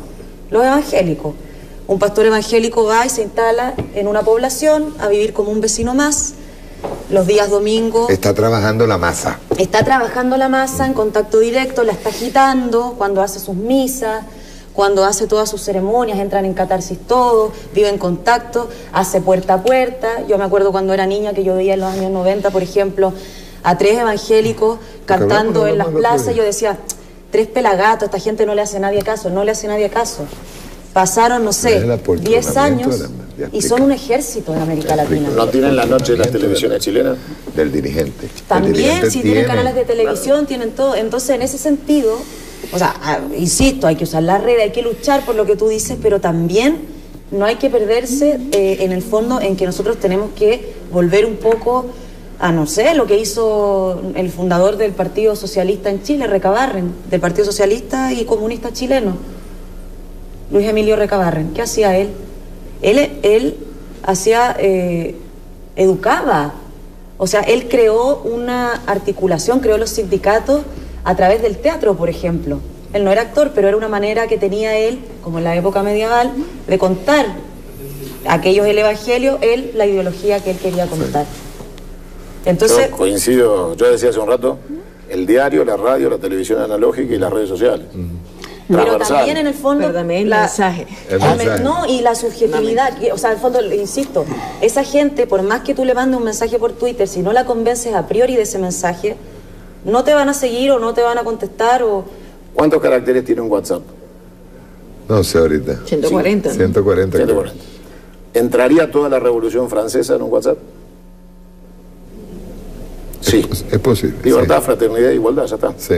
Si la gente entiende las 3 palabras, entendió la Revolución Francesa. Si no la educás primero, no entra la Revolución Francesa. A mí me gustó mucho el discurso de Axel Kicillof, el día de la victoria. El día... Él dijo con ironía. Aquí se ha hecho mucho marketing, se ha hecho muchas redes sociales. Yo fui pueblo por pueblo, hablando con la gente en un auto viejo, y la gente respondió. Pero fue con la foto de Cristina. Sí, pero no, pero hizo, pero hizo eso que dice Florencia. Pero no, pero puede haber ido con la foto de Cristo, de Che Guevara. Pero lo que estoy hablando, que ese trabajo hombre a hombre que fue que hizo Chávez aquí en su primera campaña electoral, pueblo por pueblo, hablando, que ese hombre hablaba de un modo distinto, no era un politiquero tradicional, no era un demagogo. Una pregunta sin excluir lo otro como resonancia de esto, lo que no puede ser es hacer lo otro en el aire. Exacto. En el aire, sin una base política real, sin un contacto real con la gente, sin un contacto con los problemas de la gente. Una provocación de las mías rápidamente aquí, tomando en cuenta lo que dijo Florencia, ¿verdad? Estamos hablando de trabajo en masa. ¿Qué pasaría si yo no voy a identificar a ningún país con esto? A ninguno. De los que en un momento dado tuvo una floreciente actividad social, económica, en crecimiento. ¿Provocada por qué? Por una revolución, ¿cierto? Problema. cuando se estaba provocando ese crecimiento, se estaba tendiendo a la masa. Se iba ya. Chávez, eso es recorrido, y Chávez hacía recorrido, le gustaba estar ahí. Y creo que esa fue incluso la forma en que lo mataron, ¿no? Acercarse, buscar, hurgar, para saber qué pasaba allí. Pero cuando el dirigente se apoltrona, dice, bueno, ya la revolución está hecha. No, la revolución jamás está hecha. Eso lo dijo Fidel. Sí. Siempre tenías que estar en la calle. Creo que fue recientemente que Fidel dijo, siempre hay que colocar el oído en el piso para escuchar el rumor del pueblo, ¿sí o no? Raúl. Fue Raúl. Lo dijeron recientemente, ¿cierto o no? No, y lo repite. Y hay que hacerlo. Si tú no tienes opciones, Diego. Tú no puedes estar pensando todos los días en que todo está bien. Entonces llego yo, dirigente, me convierto en el héroe nada más que de papelito, y ya después que hice mi trabajo, ya ahora me poltrono. No, la revolución es continua. Cuando tú hablas de articulación de todas las redes sociales, para poderle llegar a toda la gente, nosotros tenemos que hacer un trabajo permanente, y eso no para. No es que ya yo agarré y tengo 1.179.000, 180.000 seguidores, entonces ya yo me paro y no sigo allí. O ya para qué, ya nosotros volvimos a ganar unas elecciones, y eso nos ha pasado varias veces. Ganamos unas elecciones o parlamentarias o presidenciales, y nosotros aflojamos mientras el enemigo avanza. El enemigo nunca descansa, sobre todo el de aquí. Jamás descansa. ¿Cómo hacer? Yo creo que hay que primero, más allá de los diagnósticos, lo que no se puede es movilizarse. Exacto. Porque no solo porque el imperialismo siempre está movilizado, sino porque los procesos sociales viven en la gente. Viven en las ideas de la gente, en la sensibilidad de la gente, en la subjetividad, esa palabra que aquí tanto se ha dicho, ¿no? Fidel, que es nuestro maestro, a mi juicio, ¿no? Fidel es una ética, o sea, esa idea de no mentir jamás, de ir delante siempre a la situación más difícil, pero también es un método. Es un método de acudir siempre al pueblo. Ante el problema, la solución siempre está en el pueblo. En convocar al pueblo. Y bueno, es también una cultura, una acumulación de conocimiento a partir de una disciplina de todos los días. Proponerse saber lo que está pasando en el mundo, leerse un resumen caligráfico de este tamaño, y aparte estudiar, interrogar a las personas, a los políticos de su época, todo eso. Pero ver en el pueblo siempre las soluciones. Y para ver en el pueblo las soluciones hay que estar cerca de él, saber cómo piensa, saber cómo siente. La diferencia entre un revolucionario y un burócrata es que el revolucionario busca al pueblo, el burócrata huye de él. Entonces, como ve el pueblo como el problema, nunca como la solución. Aparte del capitalista, del explotador, de todo eso.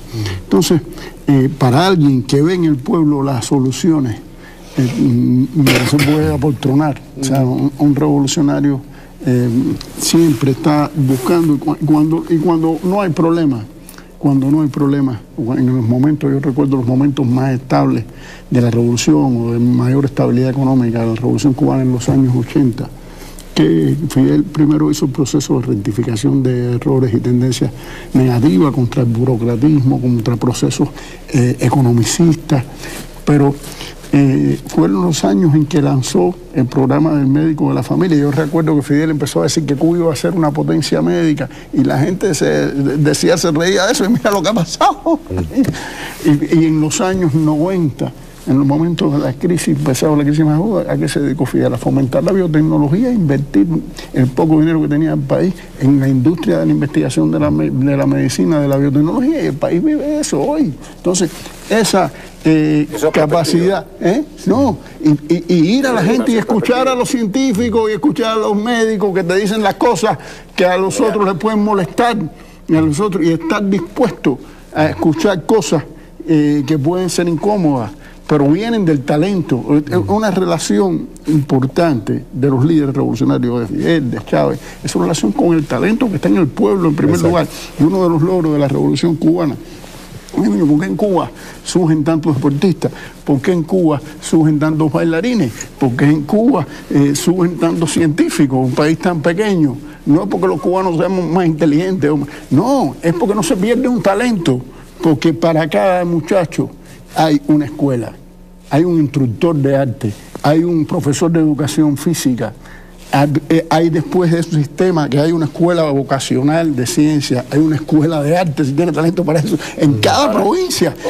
No se pierde un talento. Entonces, esa capacidad de creer en el pueblo, de que los talentos están en el pueblo, de que las inteligencias están en el pueblo. La pregunta de Fidel, cuando él habla de su infancia allá en el Batey, donde vio a los haitianos, la pregunta de Fidel es la que hace en el diálogo, creo que es con Ramones, dice, ¿cuántas inteligentes se habrán perdido? Entonces, la inteligencia está ahí en el pueblo y hay que acudir a él. Nosotros en la Argentina, nuestra experiencia como peronistas es riquísima en todo lo que vos estás planteando. El general Perón, el 17 de octubre se arma con socialistas, comunistas, anarquistas, y a la noche del 17 de octubre se hacen peronistas. Deciden que quien va a conducir es el general Perón y se hacen peronistas, y surge el movimiento peronista en la Argentina. Los sindicatos son la columna vertebral de nuestro movimiento en la Argentina, o sea que más contacto territorial imposible. Donde hay una fábrica, hay un trabajador, y donde hay un trabajador está el peronismo. Con lo cual, ese contacto territorial hasta el último rincón de la Argentina nosotros lo tenemos cubierto. Y sin embargo no somos mayoría, acabamos de ganar con el 48%. O sea que no somos mayoría. Y gobernar un país donde sos primera minoría no es lo mismo que gobernar un país donde vos tenés el poder que pudo tener Hugo Chávez o Perón en el 45, que hoy no lo tenemos. Nosotros vamos a enfrentar una mayoría gorila y opositora. Nuestra oligarquía hace mucho tiempo atrás tenía una frase que era que cuando alguien era muy rico se le decía que tenía la vaca atada. ¿Por qué era eso? Porque nuestra oligarquía viajaba 6 meses a Europa por año y se llevaban la vaca en los barcos para darle la leche a los pibes. Entonces se decía la vaca atada porque eras tan rico que te llevabas la vaca hasta Europa para que no te falte leche en el viaje. Esa oligarquía, la vaca atada, tuvo como paradigma Europa mucho tiempo, hasta que hace algunas décadas atrás cambió ese paradigma por Walt Disney. Y nuestra sociedad se transformó en una oligarquía más vacía que la europea todavía, que es el sueño de Miami. Mucho más hueco todavía, mucho más precario, porque por lo menos aquella oligarquía estaba ilustrada. Eran malos por convicción, pero ilustrados. O sea, no tenían interés por la gente, por su intrínseca maldad, no por falta de formación. Estos son brutos, son los nietos de aquellos, son brutos, ignorantes. Son malos e ignorantes. Y los vamos a enfrentar gobernando a partir del 10 de diciembre, entre unos días asume Alberto y Cristina. Y para nosotros no va a ser tan fácil cumplir con esas expectativas que nosotros creemos y sabemos y las hacemos desde el 45. La soja, que es el gran oro negro argentino hoy, es producto de la prospectiva del peronismo del 45 del GOU, que es el grupo del pensamiento militar de Perón, que lleva la primera planta de soja en el año 45. Hoy los argentinos vivimos de la soja. Fue el último desarrollo prospectivo que hicimos. Tecnología nuclear, ustedes saben lo que hubiera valido tener su central nuclear terminada y no depender de los hidrocarburos durante todo este tiempo. Nosotros tenemos desarrollo nuclear propio, lo hemos entregado en los últimos 4 años. Teníamos acuerdos con China para 2 centrales nucleares más, todo tirado por la borda, acuerdo con Rusia para un tren entre Vaca Muerta y Bahía Blanca para sacar el producto petrolero. Hoy quieren privatizar Vaca Muerta. Con lo cual, nosotros entendemos todos esos planteos, pero la diversidad de nuestros pueblos hace que tengamos que tener políticas mucho más aceitadas entre nosotros en lo comunicacional, porque la realidad de Cuba no es la de la Argentina, ni en tamaño, ni en proporción, ni en conflicto. Ustedes tienen un pueblo identificado con su revolución y nosotros apenas somos el 48%. No somos mayoría hoy en la Argentina y tenemos una oposición salvaje y criminal, que está dispuesta a todo porque odia al peronismo. Hay odio, ese odio racial, de decirle al peronista negro de mierda, o cabecita, eso viene desde el 45 para acá. Y la violencia armada en la Argentina se inició con el bombardeo a la Plaza de Mayo por la Marina de Guerra Argentina, promovida por la Iglesia Argentina, que bombardeaban con las Biblias arriba de los aviones y fueron a aterrizar a Uruguay. O sea, entendemos bastante de este tipo de conflicto. Los muertos los pusimos nosotros. Los 30.000 desaparecidos no venían de sectores de la oligarquía.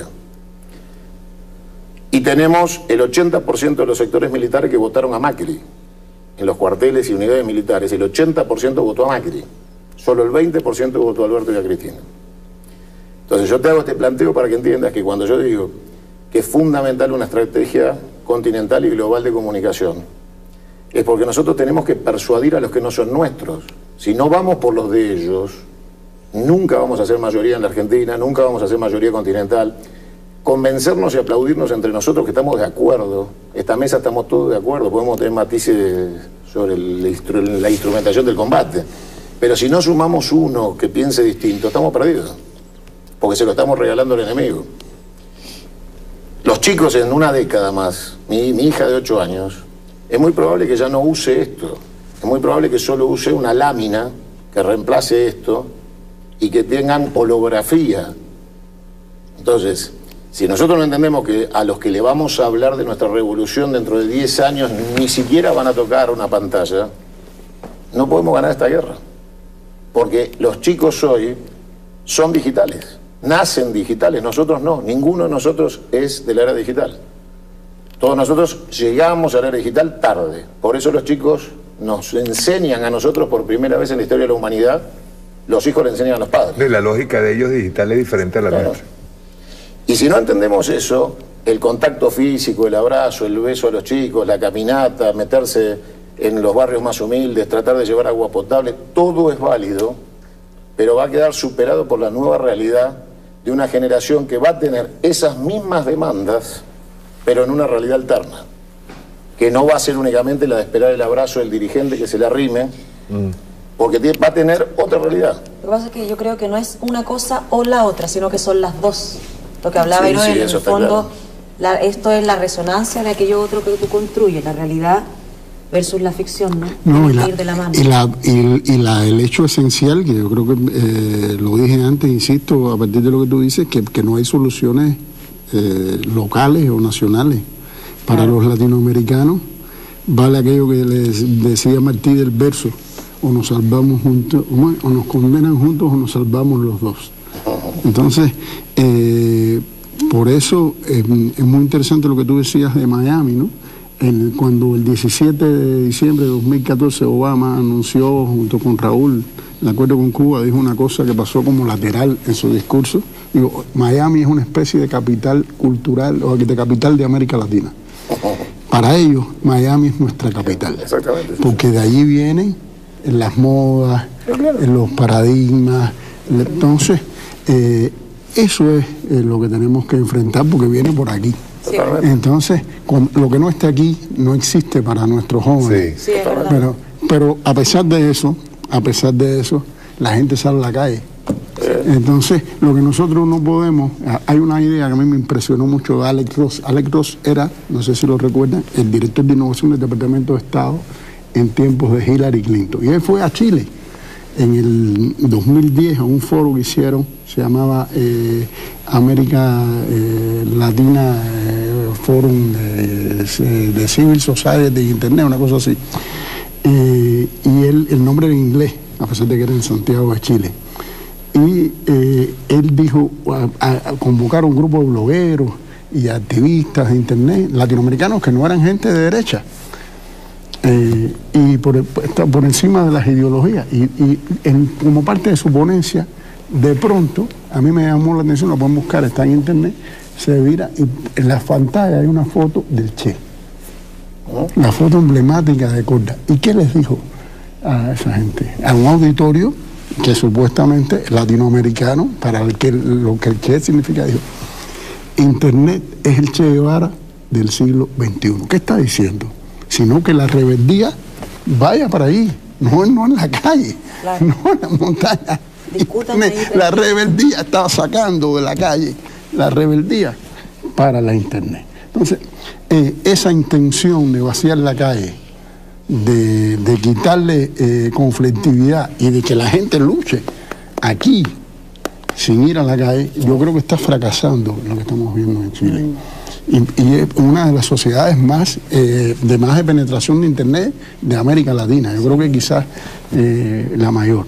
Y entonces ahí fracasó este paradigma de que es aquí donde se va a decidir. Lo han hecho fracasar los jóvenes chilenos, los que están en las calles hoy en Chile. Entonces tenemos mucho que discutir y mucho que aprender de los pueblos. Y por eso me ha gustado tanto este evento, Mario, porque han confluido la gente de la calle y la gente, los expertos, los teóricos, los académicos, y creo que de ahí va a salir algo bueno. Sí, uno no se cansa de agradecer una oportunidad como esta. Nos vamos a ir a un corte, regresamos ahorita ya para despedir. Bueno. ¿Ok? Nos vamos a un corte, ya regresamos.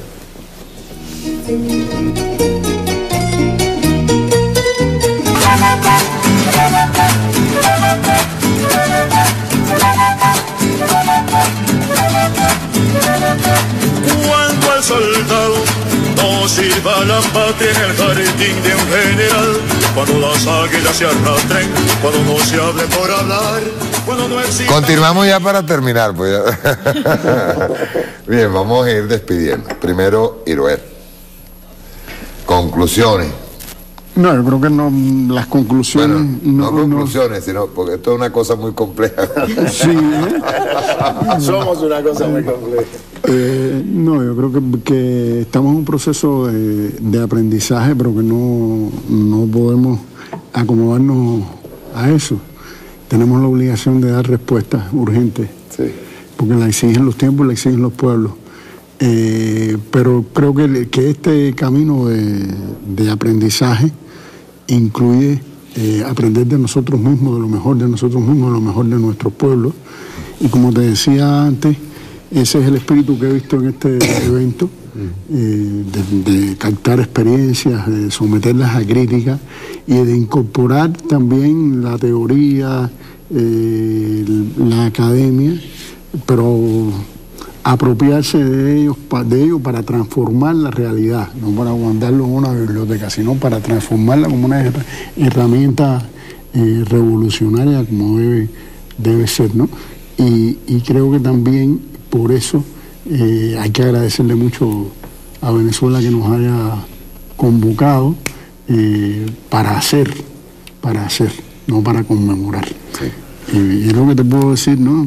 Que uno se va de aquí contento, estimulado y con fe, sobre todo en el pueblo venezolano, en lo que en medio de tanta agresión, de tanta mentira, de tanta demonización, de tanto ataque económico, de amenaza militar, es capaz de levantar la vista y mirar hacia adelante y pensar en los demás, y pensar como América Latina y pensar como mundo. No mirarse el ombligo, sino unirse por los demás. Y creo que esa vocación bolivariana, chavista, se ha respirado en estos días. Voy a decir así como dice Anaí, ¿verdad? Cuando Chávez, después del golpe de Estado del año 2002, digo, aquí se enfrentaron el país real y el país virtual, y ganó el país real. Olga. Yo rescato, bueno, aprovechando las reflexiones de los compañeros, no todos los días tenemos militantes, compañeros visitando y compartiendo reflexiones, pero quiero rescatar que Chávez trabajó en 3 líneas importantes. Una fue democratizar la propiedad de los medios, que fue un trabajo importante en medio de esta guerra de 20 años que tenemos, un golpe continuado, además ahora sumado a la guerra económica, como la que han vivido los compañeros cubanos estos 60 años. Y él trabajó en esa línea, trabajó también en la línea de recuperar los espacios públicos, los medios públicos estatales. Hizo un gran trabajo en ese sentido, sobre todo después del golpe del 2002 se hizo un gran trabajo porque, bueno, nos bloquearon los medios públicos, había que reforzarlo, había que reforzar el tema de la comunicación alternativa. Pero un tercer elemento que era fundamental y transversal, que era la comunicación política.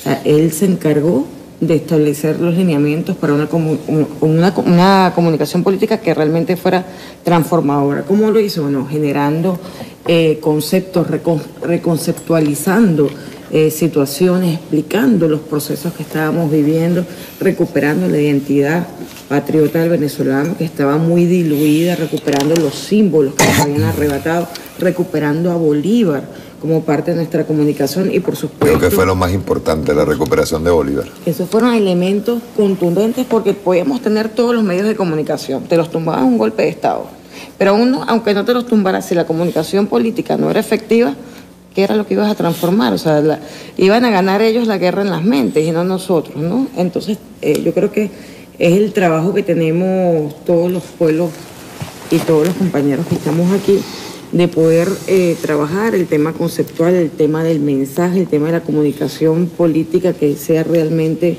transformadora, identificar al enemigo realmente. A nosotros a veces nos ha costado identificar al enemigo. En este momento, por ejemplo, que tenemos una guerra económica brutal en el que el gobierno bolivariano, el gobierno del presidente Nicolás Maduro hace todo lo posible porque la gente, porque nosotros no sintamos el golpe de las medidas coercitivas. Si no lo comunicamos y no explicamos que estamos bloqueados financieramente, hay sectores que no lo sienten tan fuertemente o no comprenden lo que estamos viviendo. Entonces es fundamental identificar, por ejemplo, lo veo por el caso que nos habla la compañera Florencia. O sea, cómo identificar en el caso de Chile ya no solamente las desigualdades, sino quién es el enemigo. Porque en Venezuela, en Caracazo, había desigualdades y nos movimos y nos movilizamos por las desigualdades en el estallido social, pero no teníamos identificado al enemigo claramente. Fue poco a poco que Chávez, a través de su comunicación asertiva, fue ayudándonos a identificar quién era el enemigo. Entonces, una tarea que tenemos en este Congreso es cómo establecer no solamente la propuesta de generar medios de comunicación propios, que también Chávez lo propuso en su momento, sino generar una comunicación política propia, parecida a nosotros. Yo creo que ese es el tema central, el rescato de lo que ustedes conversaron, pues ese tema, cómo trabajar desde nuestros espacios en una comunicación política nuestra americanista, que nos permita además tener una identidad común y luchar en causas comunes. Florencia. Bueno, primero agradecerte por la invitación y por el espacio. Por las provocaciones. Por las provocaciones tan complejas. Yo creo que este es el inicio y la continuidad de un gran proyecto que fue el proyecto que soñaron Chávez y que soñó Fidel cuando se dieron cuenta que en el fondo si no se emancipaban a través de los medios de comunicación y no los hacían propios, como tú bien decías, era imposible dar la batalla de ideas. Y digo gran inicio porque creo que este Congreso como que planta la bandera en el fondo de esa unidad, de esa estrategia, ese plan de acción concreto que debemos empezar a articular, a generar. Entonces, en ese sentido, creo que es muy esperanzador lo que este Congreso ha invitado y, en el fondo, lo que se está planteando, que han planteado todos ustedes y lo que puede surgir de aquí. Cuneo. Bueno, primero, gracias por la invitación. Yo le acabo de decir a tu señora, le dije, está comportándose muy bien. Muy bien. Muy bien. Para lo que yo he visto. Sí. Bueno. A Macri una vez le dijo, ¿cómo fue la frase exacta, Cuneo, aquel textual? ¿En qué cámara ahí quieren que la diga? En esa que está ahí, por favor. Aparte de eso, que sí, sirve de despedida para Macri. Pero como no, con todo gusto. Estábamos en Cresta Roja, que es un frigorífico, y después de ver 1.200 empleados despedidos y la situación, lo miré a cámara y le dije, Mauricio Macri, sos un hijo de remil puta. Y entonces se definió un estilo de comunicación que hizo propio todo el pueblo argentino cuando empezó a cantar en los estadios, en los teatros, de manera espontánea, Mauricio Macri, la puta que te parió. Y a partir de ahí hemos logrado que no dure más que 4 años. Te fías, Lo importante es la comunicación. Te fías, Cuneo, que no es tan complejo decirle que es un hijo de la remil puta. Mirá, llamó 2 veces para echarme de 2 canales y intentó amenazarnos más de una vez y le contesté en público, desde los canales. Tienen una... Nosotros tenemos muchas cosas en las cuales nos equivocamos seguro, pero está claro que somos valientes. Ellos tienen muchos recursos, pero son cobardes. Entonces, cuando ven pasar las balas cerca, se esconden. Y como yo le planteé un desafío personal, y no colectivo, sino que me dirigí personalmente a él y le ofrecí ir a buscarlo donde estuviera, con su custodia, sus granaderos, se limitaron a sacarme de los canales, pero no intentaron más nada. Salvo una vez que intentaron detenerme porque decían que había amenazado al presidente. Es un acto terrorista. Sí, les duró menos de 2 horas porque les dije dónde estaba y que me vengan a buscar. No es un acto terrorista, perdón, Cunio, haber endeudado terriblemente a Argentina, ¿no? Y tener al pueblo pisoteado por el Fondo Monetario. No, eso no es un acto terrorista. Terrorista que le haya dicho, dijo la remil puta y le ofreciera unos... Sí, 300.000 millones de dólares en 4 años es la deuda. ¿Te fijas lo complejos que son? ¿Sabés cuál era la frase? Era muy divertido. La frase era que yo ofendía la investidura presidencial. Ah, caramba. Entonces yo le aclaré sistemáticamente que la investidura presidencial se gana. No viene con la banda y el bastón. O sea, vos no llenás la presidencia porque te pongan la banda, tenés que llenarla. Y evidentemente yo me guardaba el respeto para René Favaloro, para Juan Manuel Fangio, para Frondizi, para Perón, para Irigoyen, para Eva. Entonces, por el respeto que le tenía a todos esos, no podía tenerle respeto a Mauricio Macri. Exacto. Porque para mí no todos son iguales. Yo guardo el respeto para quien se lo profeso. Si le tengo respeto también a quien no se lo merece, ofendo a aquellos a los que realmente se lo doy en consideración. Así que fue una pelea de 4 años que se termina. En una semanita nomás vamos a estar viéndolo partir, pero va a ser dura la pelea. Dejan sembrado el odio. Nosotros tenemos que construir un gobierno de amor. Y como decía el general Perón, los peronistas no somos ni buenos ni malos, somos incorregibles. Así que seguramente nos estarán viendo dar la batalla. Esa es otra frase buena. Nos van a ver dando la batalla por volver a tener buenos a Caracas. Pero es bonita esa batalla. La vamos a dar y la vamos a ganar. Creemos en Alberto, en Cristina y estamos seguros que vamos a volver a poner a la Argentina en el mapa continental, donde nunca debió haber salido, salvo por estas bestias. Y estamos dispuestos a dar la batalla. Así que nos tendrán que aguantar y somos complicados. Complejo. Muchas gracias. Yo quería mandarle un saludo a... No, Florencia ya habló.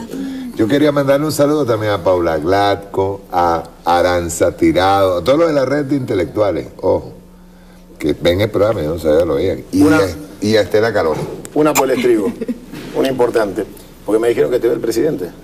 Sí, mándale un saludo. No, el mío no, le transmito los saludos de Julio De Vido, que es uno de los 52 presos políticos que tenemos todavía en la Argentina.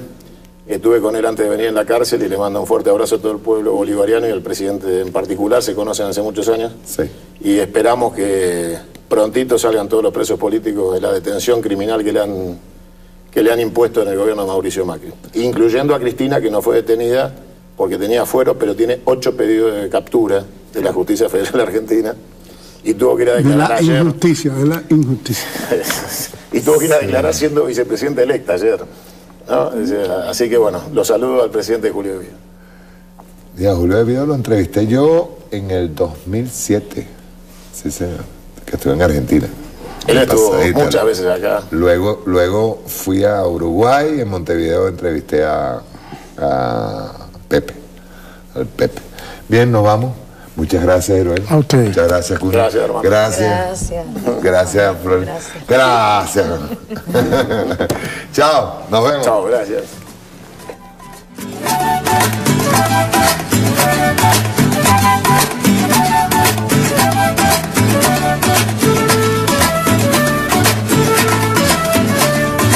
Se escucha a lo lejos los tambores de San Juan, que le dicen al negro que esclavo fue. Pero que yo sepa, no hay una canción que le diga a Venezuela que libre es porque no es. Cuando